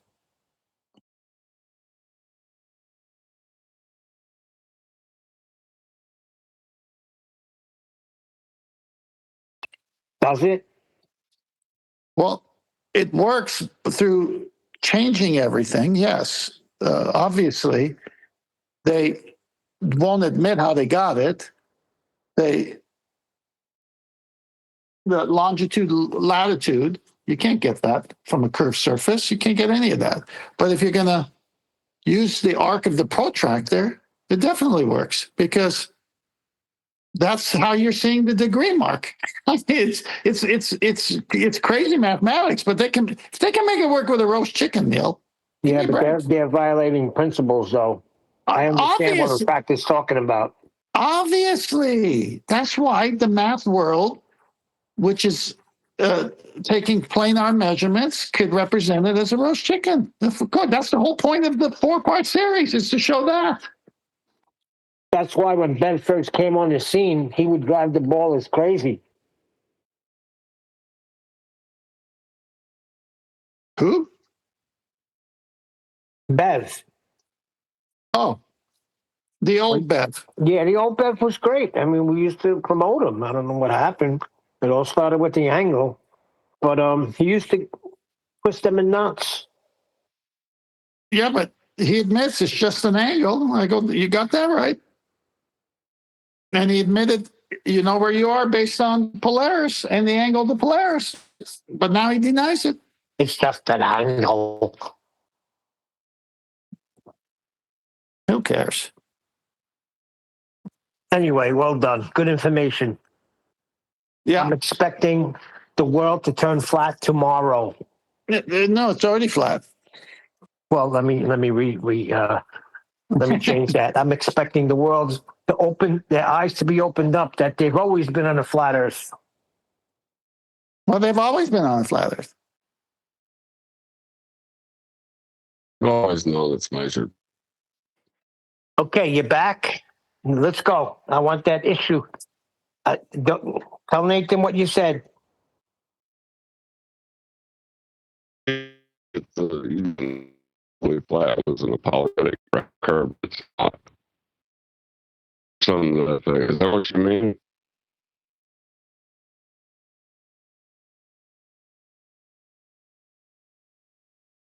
Say it again.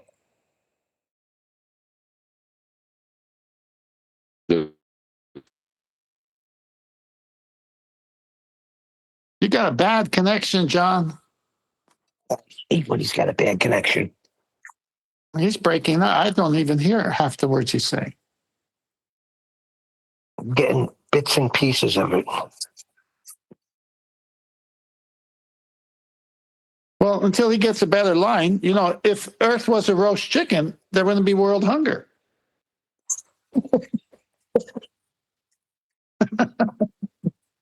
Yeah, everybody could just take a slice out of the Earth. Yeah, every day. Like they do with the PZX triangle. Just take a slice out. That's right. The chicken pizza.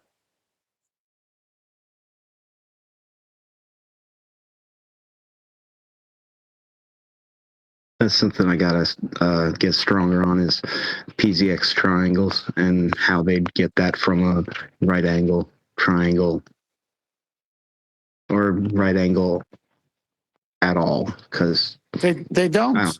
They don't. Yep. You know, that's the point. They don't. They have to change everything. Remember, when he says the raw measurements, the angles, can be converted to flat Earth math, globe math, or roast chicken math. So if it was a chicken, you wouldn't have the PZX. You'd see something else. Yeah, Okay. you'd get giblet math. You get a giblet. Giblet math.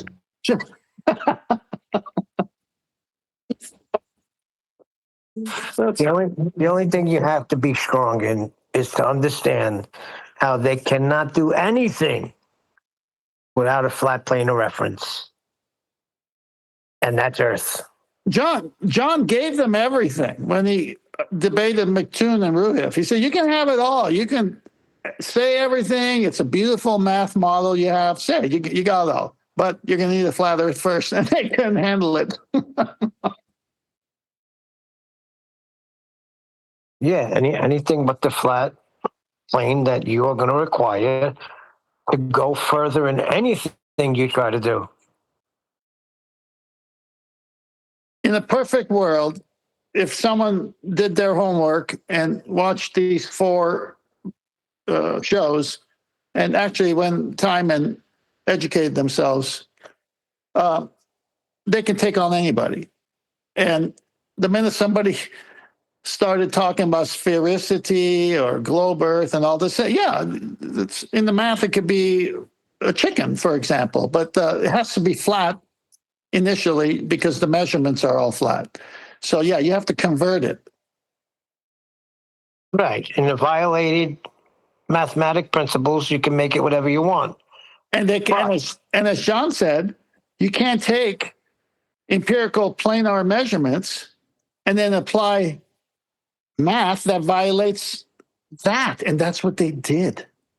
Yeah. Yeah, that was a good catch. Absolutely. That's why I said for years they've been saying, go ahead. So, Give us a whole sentence. bear to the woods who. Yeah, we got it. We got it. Word poo. We got it. So now what were you claiming that you've been beating into Nathan and it shocked you that he just put it together? That locally flat was an apologetic for how curved they don't measure it.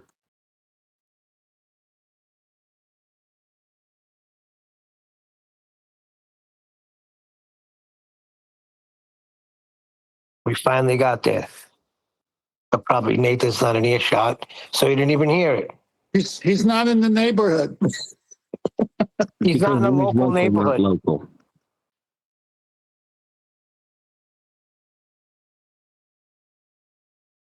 Right? Because where is local not local? So, in other words, locally flat literally means measured flat everywhere. Right. Of course. That word was infinitesimal. I couldn't say it earlier. Infinitesimal. Infinitesimal. Infinitesimal. Local, but those 2 words would be interchangeable. It's only referenceable. It's only flat. The way. Man, what is up with your phone, John? It's terrible.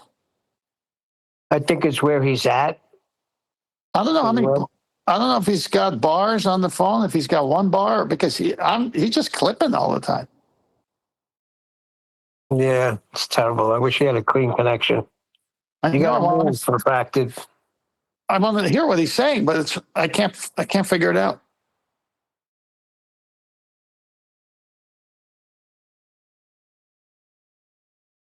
Locally flat is a nonsense because there are no flat surfaces on a sphere. That's number 1.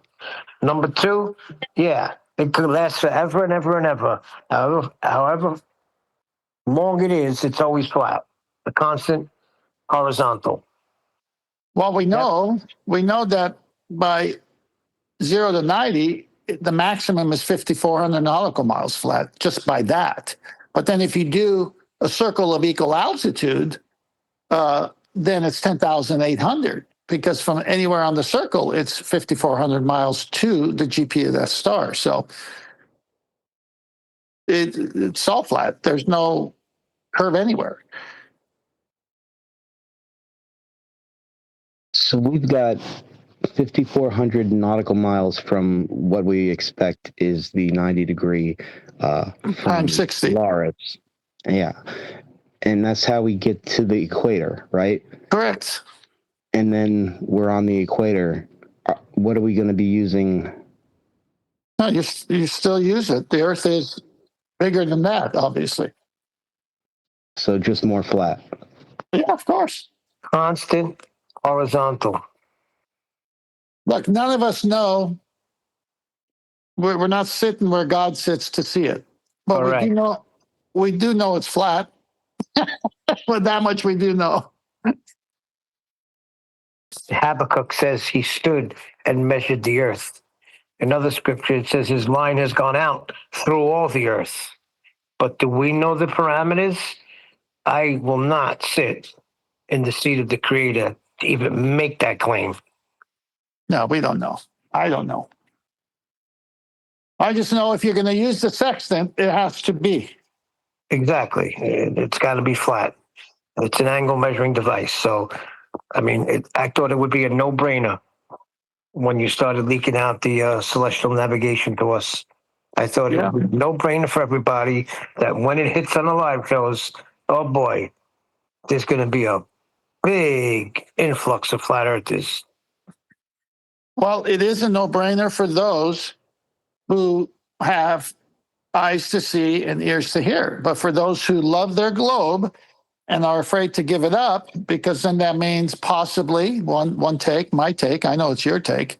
Oh boy, there must be a creator then. If there's a creator, that means it's not evolution. If it's not evolution, that means I've got a judgment day. Yeah, that's what everyone doesn't want it to be flat, let me tell you. Yeah, I agree with that 100%. They'd rather stay in the globe prison where God has nothing to do with them than face the reality of it being flat, a creator, and having to give an account for your life. Well, God gave us an answer for that too. Well, sure he did, because that's the only way we can be saved is through the sacrifice of his son. But the whole point is man's problem is we love independence. We love to be in control and charge. I was talking to my son the other day. I don't know, we were picking him up and they just had a Christmas song on, and it was the whole nativity. And I realized, I don't think we realized what actually transpired that day. God became human flesh, a baby. And he was demonstrating his power because putting himself as an infant and nothing was going to be able to touch him because he's God. How about Genesis 3:15, where it was first prophesied? Yeah. I mean, it was always the plan because man cannot be his own solution to fight in this war. It took someone perfect to be the solution to fight the war for us. Right. That's why all the other religions push good works. But good works don't work, or else there wouldn't be the solution that's necessary. It has to be a sacrifice. Has to be a sacrifice. Yeah, and that without the shedding of blood, there is no remission of sin. Now, why is that? I do not know. I do. That's what God requires, right? I do. It's because when a sinful person like me, like we all are, what can I offer when I'm already the sinful entity itself? I can't say I'm going to do a bunch of good things that will outweigh my bad, because God's standard is God. God's standard is perfection. So I got to be perfect. Well, good luck with that. Nobody's perfect. He says, I know. That's why I, who am perfect, came in the form of man to represent mankind. And I reversed the tide of the Garden of Eden. I reversed everything. And there is no more condemnation for those who are in Christ Jesus, because the most fearful thing any person alive could ever have is the sense of condemnation before an almighty God. And that got wiped away at the cross. And his love reversed the tide. Right. But I'm saying he could have did it any other way if he wanted to. He's God. But he chose the sacrifice. No, he can't do it any other way, because he's got to justify himself. He's got to punish sin. He can't just forgive. Oh, okay, I'll just forgive you. Oh, okay, why didn't he just do that? Because he can't. He's got to punish sin. But the wages of sin is death. Right, so someone had to pay the price. Right. For all mankind. What's John 3:16? For God so loved the world, they gave his only begotten Son, that whosoever believes in him shall not perish, but have everlasting. It's the only way. Right. And The other sacrifices never took away the shame and guilt.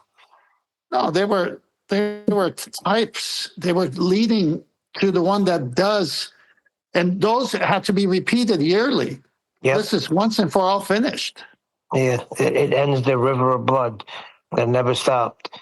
Right? But that was the whole reasoning of all the sacrifices, to show that, yeah, we got to kill this poor animal, use his blood as a covering, Yep. until God finally deals with it through the cross. Pardon me. Can you hear me now? Yes. Yes, you're back. Okay. Now, what was you asking me, Neil? I had to restart my modem and everything. Oh, well, you sound perfect now. No, I just wanted you to indict Nathan for something that you've been saying for a while, and he's just catching it today. Oh yeah, locally flat is an apologetics for how it's not curved.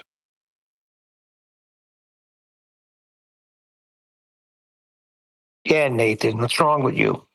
Just getting it today. My bad. Stand in line. Yeah, when they say locally flat, the word that could be used in place of it is, in the context they're using it, would be like referencably flat, measurably flat, locally flat, experienceably. I don't know if that's even a word. It is now.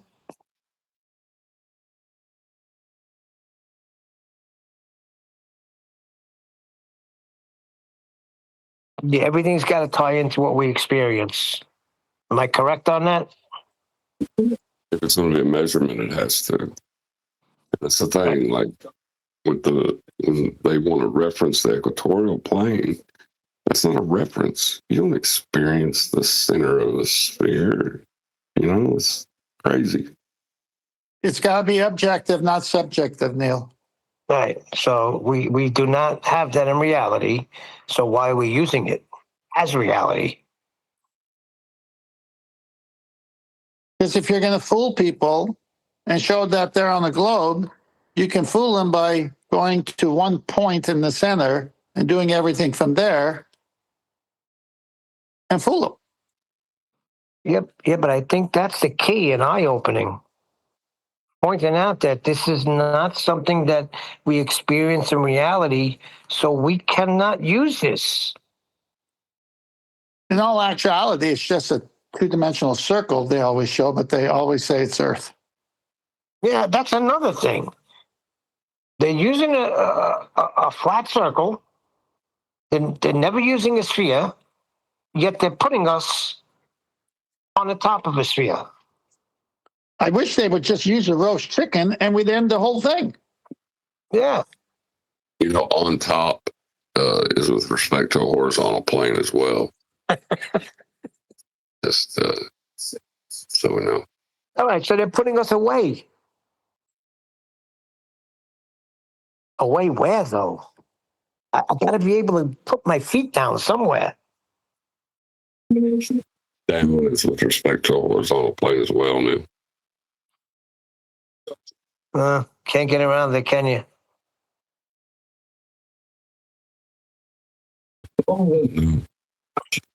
Once that connection between your coordinate system and the way you understand three-dimensional reality breaks with the idea that Earth's a sphere, they can't put you back on one. That's right. Yeah, once you go flat, you never go back. Well, they use the altitude azimuth system, which doesn't help a globe until they move it to mathematics. And then they lie to you because it doesn't match. Directionality. No, what was the Directionality first word using you a used? compass. Altitude. Oh, well, then it's over right there. I Yeah, know, that's it's flat. over right there.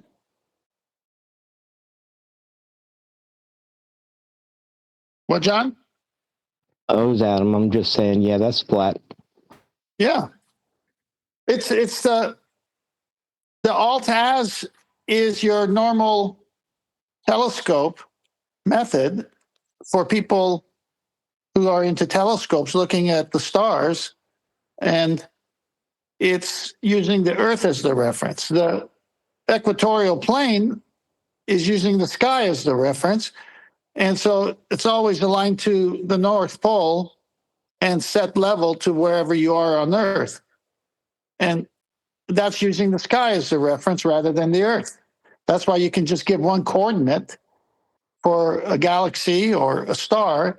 And as long as whatever the location on Earth, that star is above the horizon, everybody can see that star with that one coordinate that you punch in, because you're using the sky as the reference, not the Earth.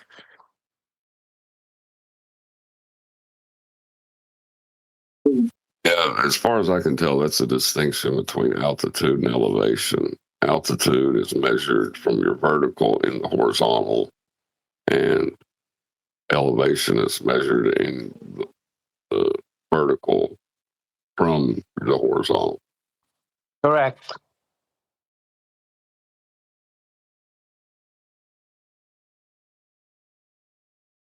So you can't have altitude without horizontal.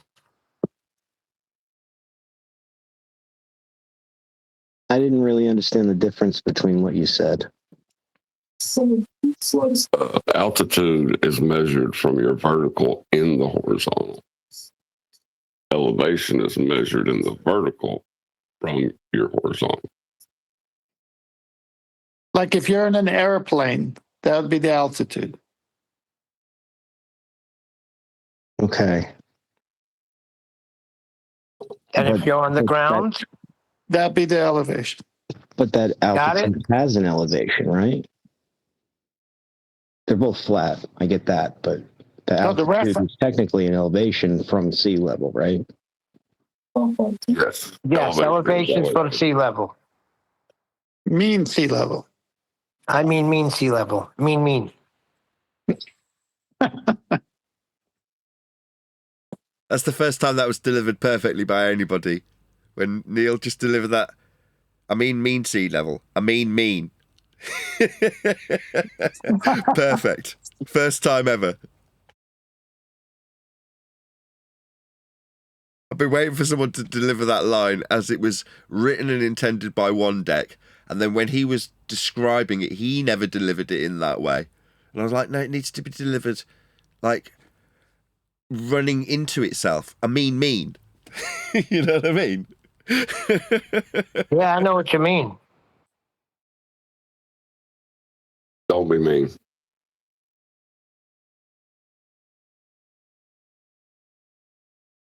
No, that's not what I mean. Are you clear? Are you clear on that, Adam? It's a Yeah, I nasty. get the idea. It's a nasty sea level. Let me tell you, I've been on it. Yeah.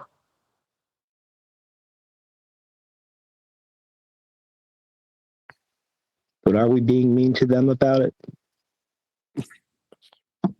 It's just Something that's we what I'll be have. leaning into as time goes through 2026.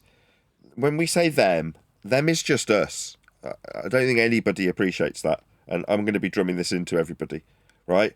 When we say, well, are the ballers going to find their way around it? You mean, will people defend their own idiocy because they've been deceived by a greater power or a higher up? Yeah. All that AI is scraping is people's versions of how the flatness becomes spherical. That's all come from us. So this notion of dividing it between anti-flat earthers and anti-globers. Now, what I mean by that, I might as well give that clarity. Anti-glober is a formally described as flat earther. Anti-flat earther is a formally described as globe earther. But there is no us and them. It's just us. Simon Dan is like us. Now, I've tried to put this into context of we're in the same pond, but then there can still be a divide between us and them in the pond. There's just us. We are as one, right? Now, while we can say, well, we used to be where you are, in terms of our understanding of how Earth gets measured flat to create your ball, that just makes us no different from them. And as much as people might find it irritating that I'm saying, no, their lack of humility is our lack of humility, you don't have to like it. It's just a fact. People are people. The way people behave is idiotic and prideful, and when I hear me describing them, all I ever can really see is a reflection of myself, and it embarrasses me. And it's why I've put that detachment in there, and I suspect that's why everyone else does it, right? Well, that plays into people who want to keep you under control with an us-them divide, which I want to erase. Now, I've tried to do that in terms of saying, well, we need the public at large to have a reconciliation with the flat Earth that we've always measured and their ball belief, as we've now started to put in concise terms. But that, again, is almost the same thing. It's trying to rub away a dividing line. Well, are we any less the public? Are we any less the great and washed? No, we are the great and washed. We are the public. So to say that we need to make this more palatable for the public, we are the public. Yeah, I hear what you're saying, Nathan, but it's us because of the indoctrination that was put in us. We didn't just wake up and realize we're on a damn globe. Yeah, us. It's all us, yes. But we were indoctrinated into this belief system. Hang on, Neil. This is a very special moment. You know why? Is it because I'm basically fantastic? No, because you showed your empathetic side. Don't make out like I'm some narc that can't display empathy. How dare you?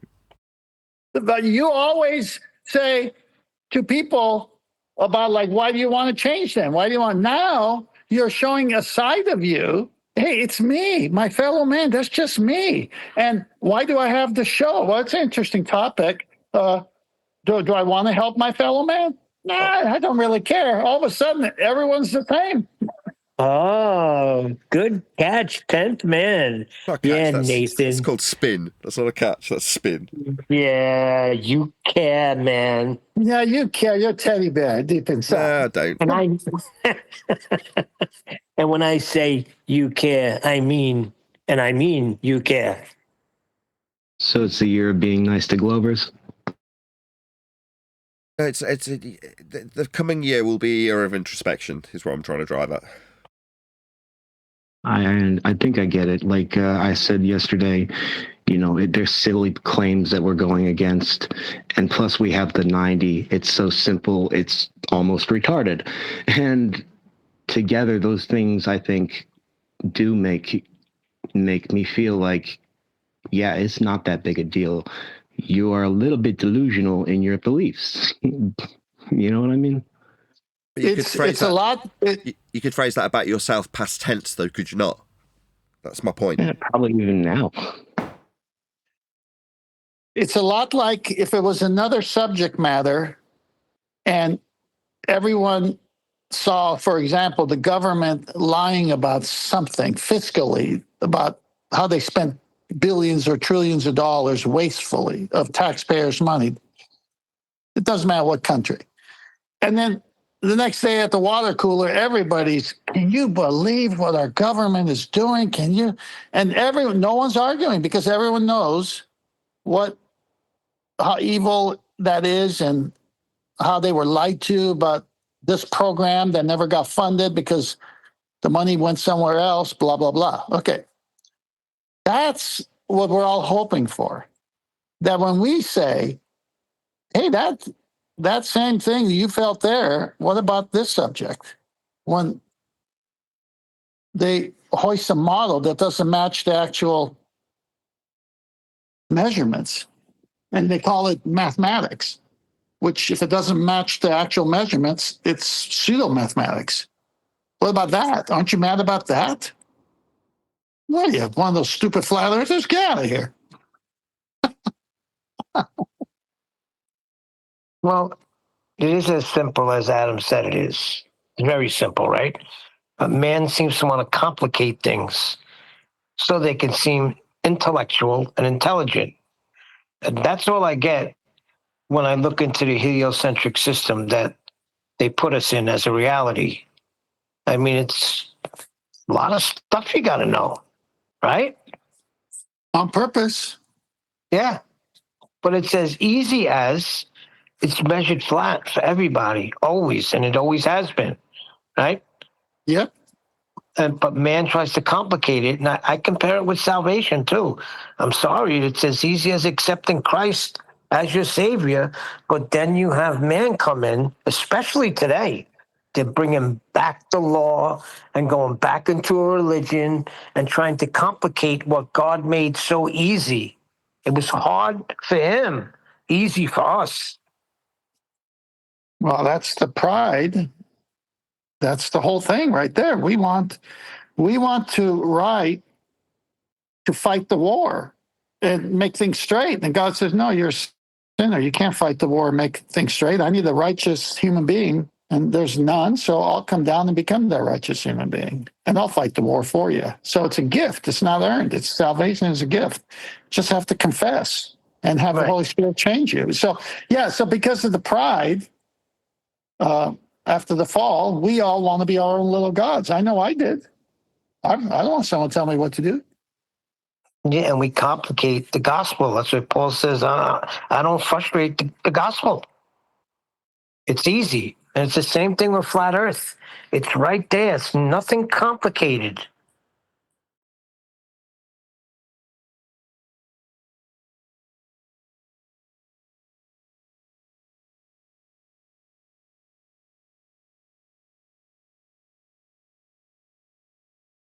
Until people start saying, well, mean sea level just means It's not that. It's everything and that. Meaning, if I say something and everyone around me thinks that position is, oh, you're not one of those flat earthers, are you? So I'm weak. I'm afraid of how people would perceive me. So I keep my mouth shut. I don't say anything. And this is where most people are. Why say it when you're only going to lose friends and be cast into one of these groups and the algorithms and, the tramp stamp, this is archaic. We got the first 10 pages of the YouTube. You can't even find Nathan's show. You find all the other ones. So everything is stacked against you. And then depending on what kind of character you are, man or woman, are you going to stand for the truth and risk that truth separating relationships? Well, yeah, I am. It happens. I find it happens more. Like, it's harder for me to talk to somebody in a church setting about flat earth than it is a regular person on the street.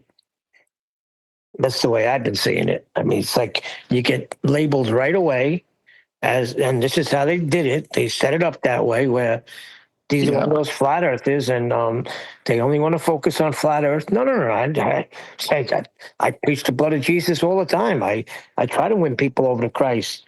But I also think it's important that we go back to Genesis and God's creation, how it really is. It's very important to God that he gets credit for his creation, and that's all we're saying.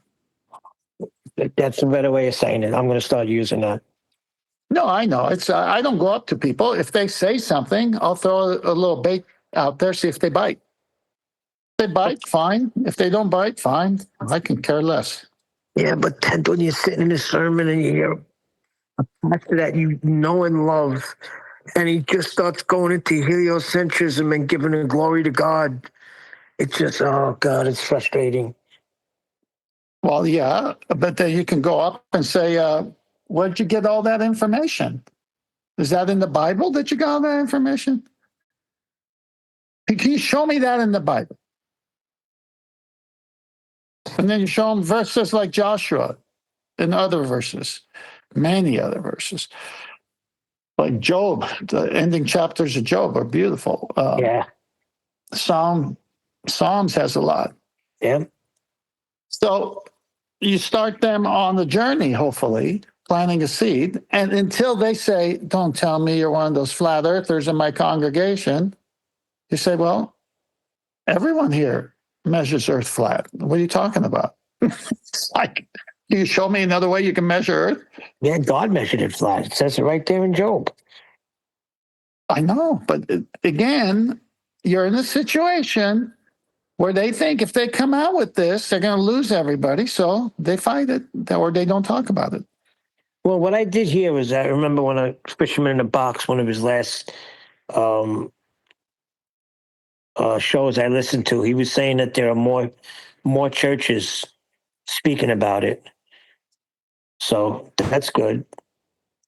Because any other church, like you can go to the pastor if you have a question, let's say about salvation, the door's wide open, right? But it seems like this one topic, like the door's not wide open for that. Well, right, because the church as a whole, whether they know it or not, have joined hands with pseudoscience, but they don't think it's pseudoscience, so they're fooled. And so that's up to us to, in a loving way, show them that there is no science. It's not even the scientific method, which would prove something, but it's just exists on the chalkboard dreams. It's mathematics. It's not real. It goes against all the properties of water. Water doesn't bend.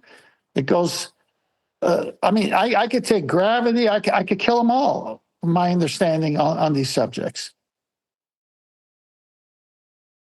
Hey, Nathan, there was a video posted in Master B, and since tomorrow is like we said we were going to do housekeeping, I think that's a good video to go over.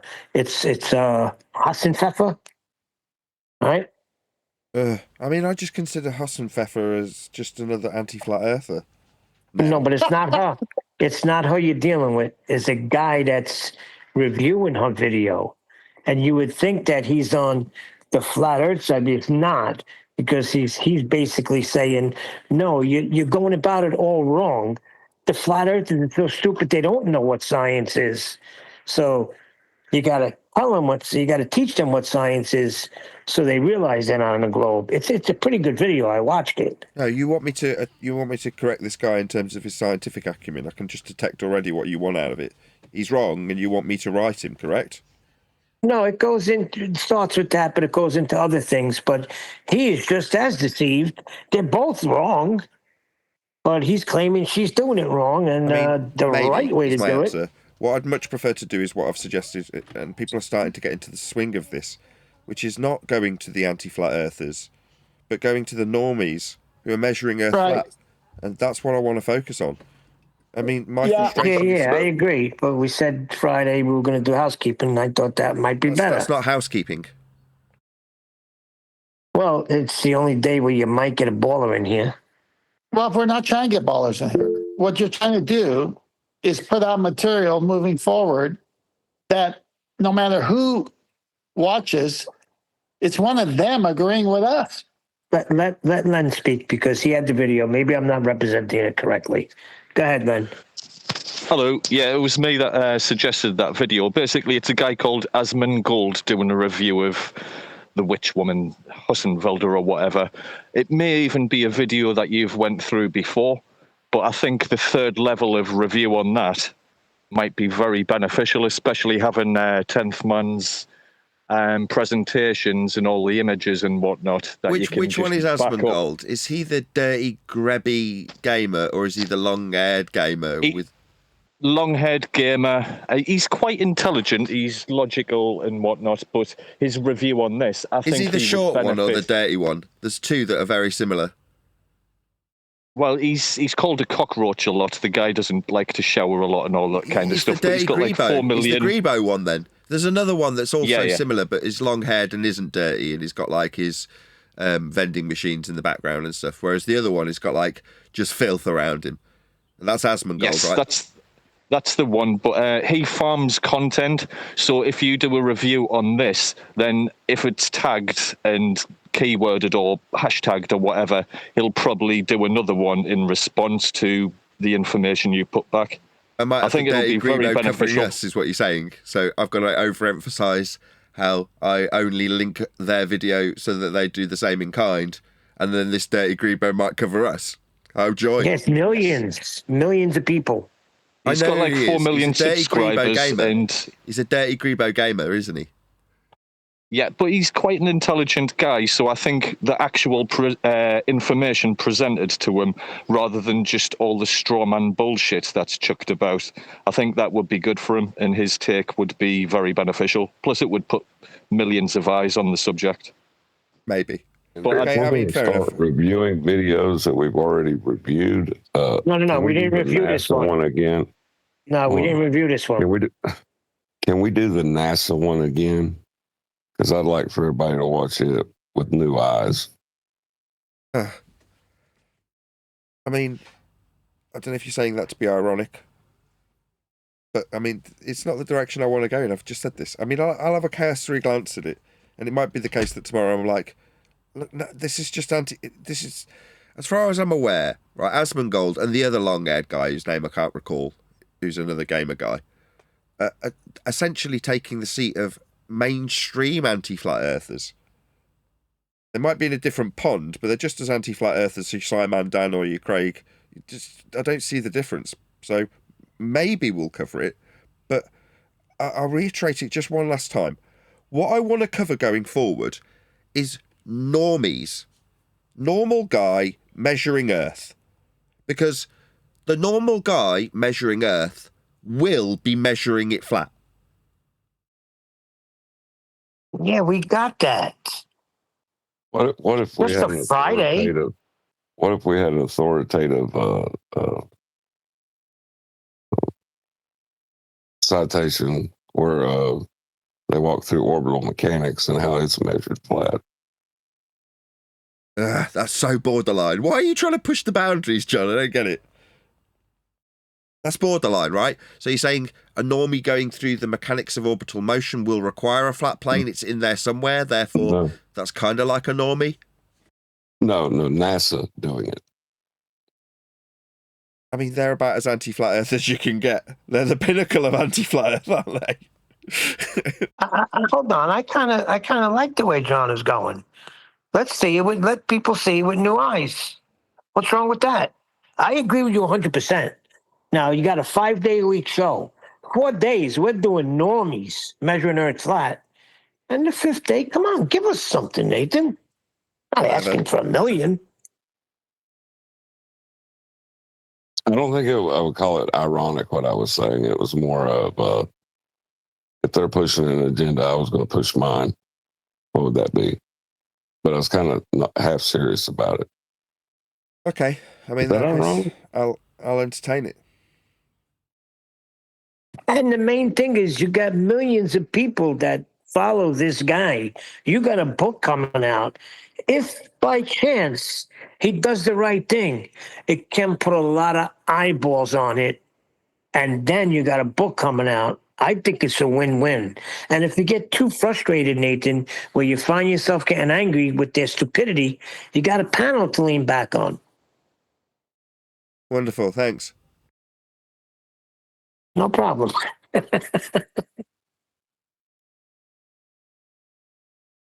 Yeah, I'll say it again. We'll see.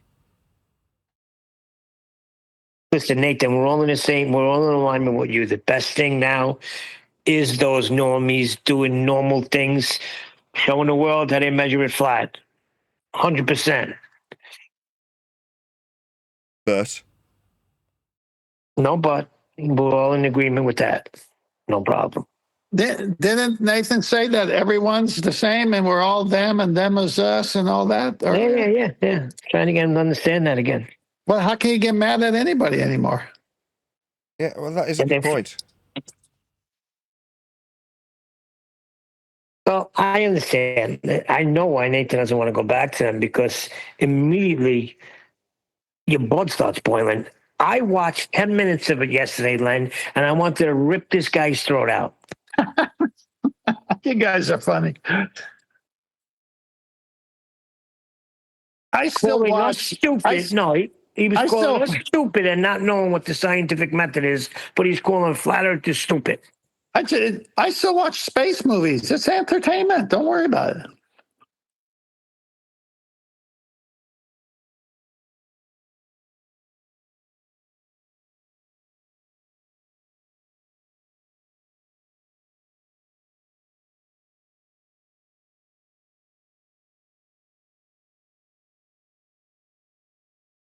Okay, I won't. Very good. Took a while.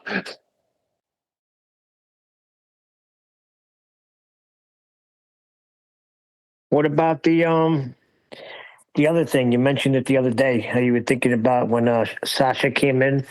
He's like, the debate is over, so I don't understand why he's about a debate. There is no debate. And you were thinking about it.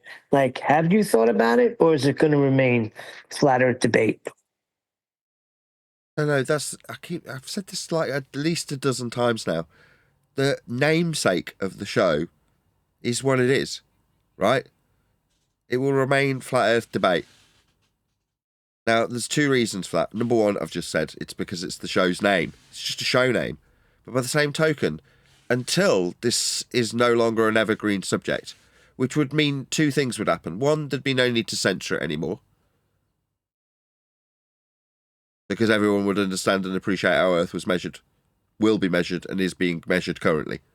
In which case, when they're saying, oh, we already knew that, then there'll be no point in making a show. But until that point, there is still, in the strictest terms, a debate. Now, you can say, oh, it's just the perception of a debate. No, it's a debate with a winning side that made the actual debate that was taking place and still is redundant. Because there's a winner. Debate's normally about the perception of who's won the argument in the moment. And it's subjective. This isn't, is it?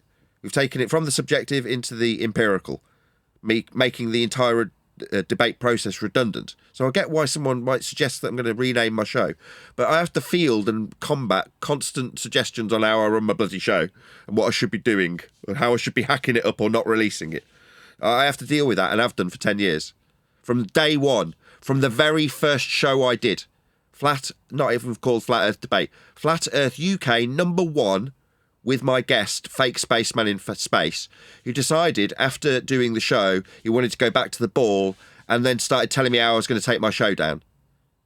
Now, without being crude, I've recently had to tell a few people what they'll do when they start demanding what I'll be doing with my stuff, or if they want it to be their stuff. Yeah, most people get the same answer. Now, when they're friends, I'll just have to downplay it, not be rude to them, and pander to them to a certain degree, while simultaneously just maintaining what I do when I produce a show, which is publish it for my financial gain. That's what I do. Now, if there's enough hours in the day to do something to it, I might, but most of the time there isn't, so I can't. But nevertheless, that doesn't mean that there's constant suggestions on how to run the show. I just have to... Hold on. Nobody's making suggestions how you run the show. Nobody has ever made that suggestion. At least I don't think I am. From day one. I just asked a question. From day one. From the very first show, the very first guest started to impose dictation about how I should run my channel. And nothing has ever changed in 10 years, Neil, I absolutely assure you.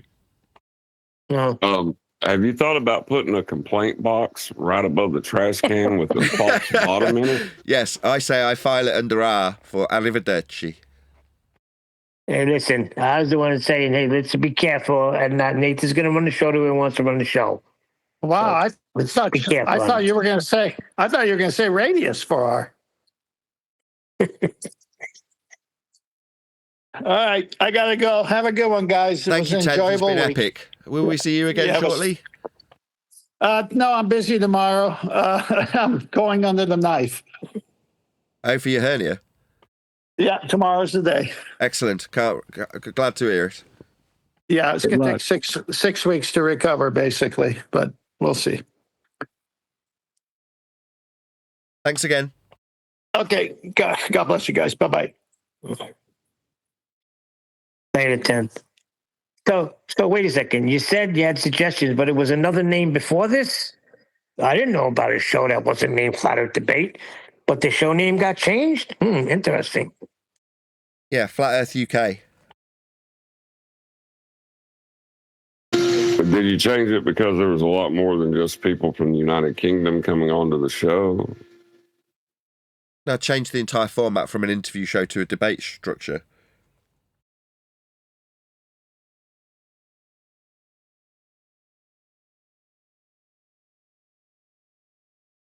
okay, I can see the rebranding then for sure. Yeah, that makes sense.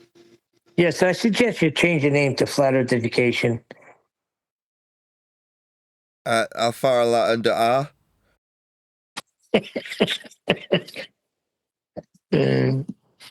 But I always thought, though, we discussed this before, right? Years ago, that when people come to realization that it's not a debate, what the heck are we going to do then? And we always said that, well, we'll educate. But it kind of turned, because how much can you educate on Earth being magic flat? It just is what it is, right? There's not much of an education you need on that. No, you already got everything you need. They've already taught it to you. You know, everybody already knows it. You know what I mean? Yeah, so it's like, what the heck gonna do? All right, Flat Earth debate.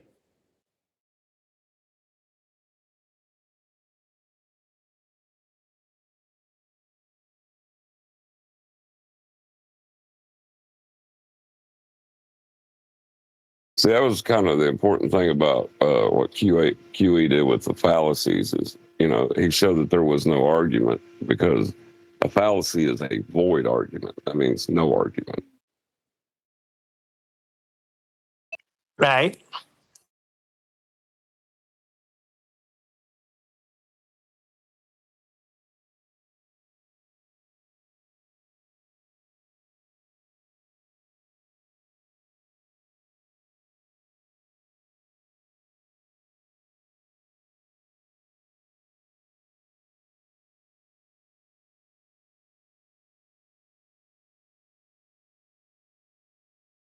Nathan, where can I find that show? Flat Earth UK. Is it still around? Yeah, it's just earlier on the Nathan Oakley 1980 and Nathan Oakley channel.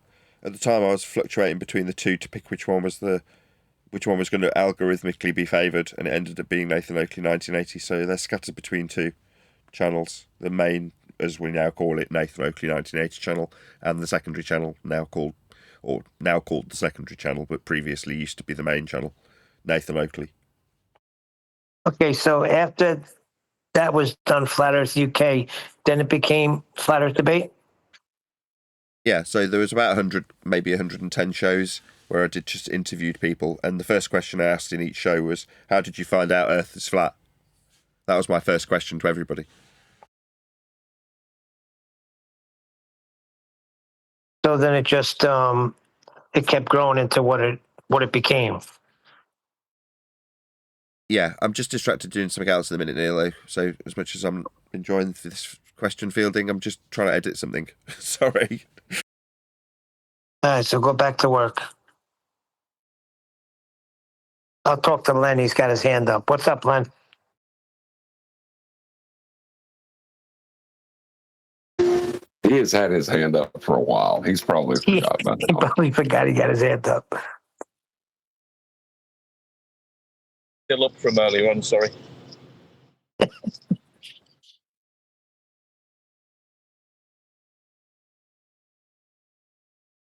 So refracted. Let me ask you a question. Do you remember the first show that you attended here?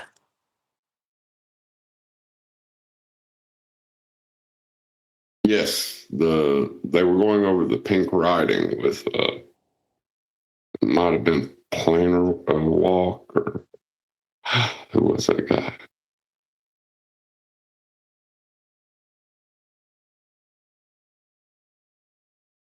Plan to walk the girl or plan to walk the guy? I think he was a guy at the time. I don't know. Yeah, he was definitely a guy at the time. Did he find a way to change the XX chromosome into an XY? In his mind, he did.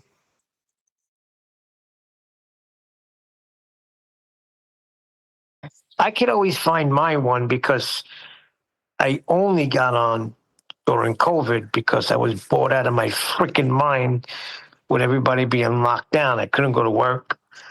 I mean, we went out to shop and stuff like that, but really didn't do anything. So I said, that's it. I'm going to try to get on one of these shows. So I know mine was around, when was COVID? 2019, right? Yeah, COVID-19. but I can't pinpoint the show. I would have to figure out what number that was during COVID-19. You were around before 2019, I believe, Neil.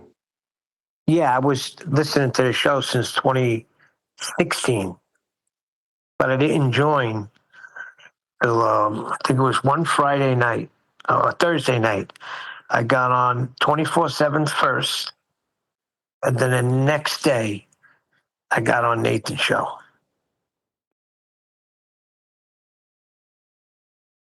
So I'm trying to figure out number-wise what that would be. You may be the eldest of us here, Neil. No, Chocolate is. Where's Chocolate? He still comes. And me and Eli, we popped in at the same time. I think he got in a little before I did because he was the one that helped me figure out how to get on a G plus. Because Rumpus, I was on Discord side and Rumpus was still there. And if Rumpus was in Discord, Nathan would mute him. You guys would still be able to hear what Nathan was saying on G plus, but I couldn't because I was in Discord and all I heard was Rumpus. And it got very frustrating day after day. Like I couldn't hear what was going on. So I really actually bulldozed my way into G plus.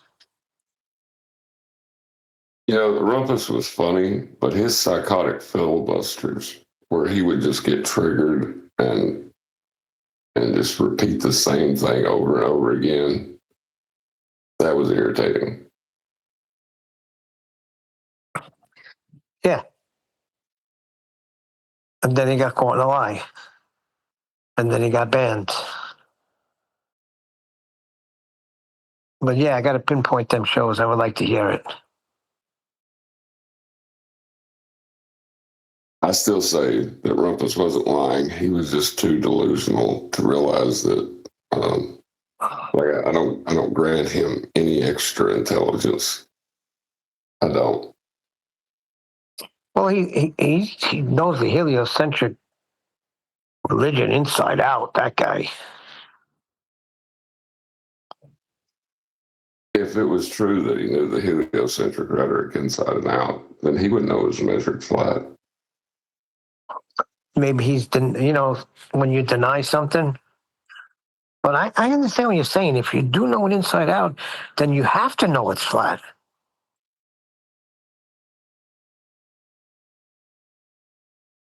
And then once you see how it's measured flat with the equatorial plane, there's got to be something that, puts a little like tick in your brain. Like, wait a second, why ain't that question asked? Nobody goes to the center of the earth. Well, how are they getting this?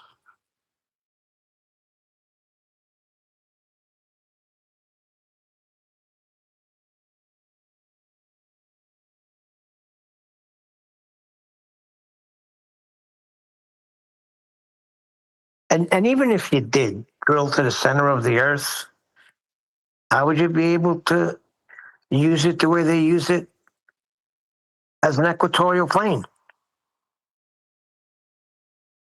You couldn't. Yeah, you couldn't. Why ain't everybody understanding that?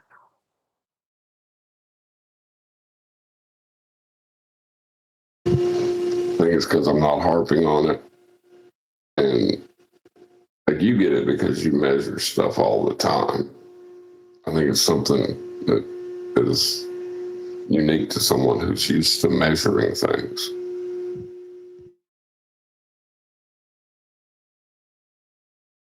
Could be. I haven't heard from this. Are we still connected to Discord?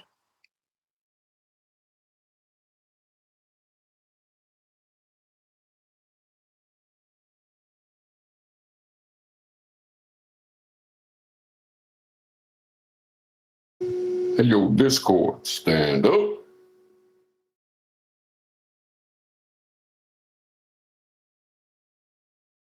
Here.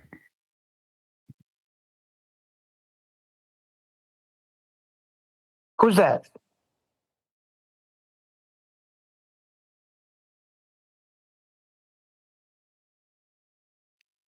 Just What'd letting you you know the guys think? connection's open.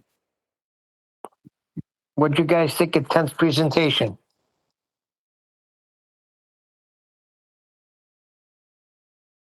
I thought it was excellent.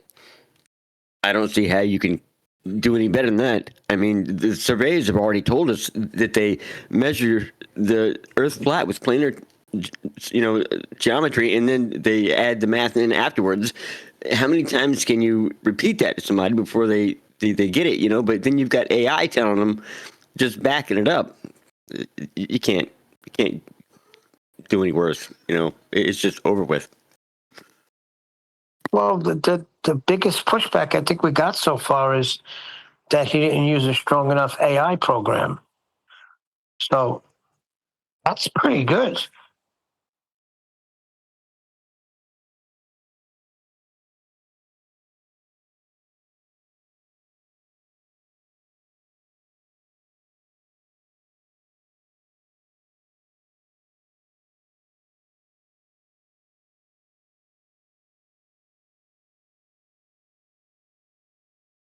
Right.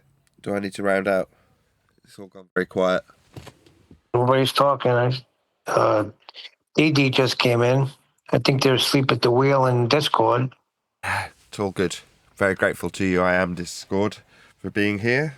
And obviously DVD for DD for providing the public gateway. Thank you, DD.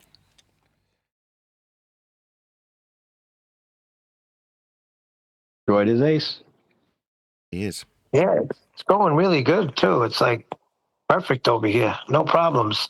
Plus, you got kicked out, of the other place after you left. After I left. You can't get kicked out after you've left somewhere, Neil. With that, I'm going to say, if you are watching this, no, we've already finished the live show. That's it. We're done. A massive, huge, enormous thank you to both Discord and G Plus panels for making today's after show possible. And of course, a massive thank you to all of you for liking, commenting, sharing, subscribing, joining as a Nathan Oakley 1980 channel member, and all that good stuff. I've been Nathan Oakley, and I will see you all in the next video. But when you measure it flat, it contradicts that. I'm spitting flat facts and that. And I know you don't like that. Google Maps is flat, it presents elevation profiles like that. I'm a spitting flat earth king. Sentence has a ring, doing my own thing. If earth was a big roast chicken, factually finger licking chicken, we just got the measurements missing. I'm spitting eggs and begs, begging the question lesson. I've said it before, time after time. I'm the spitting flat earth king of rhyme.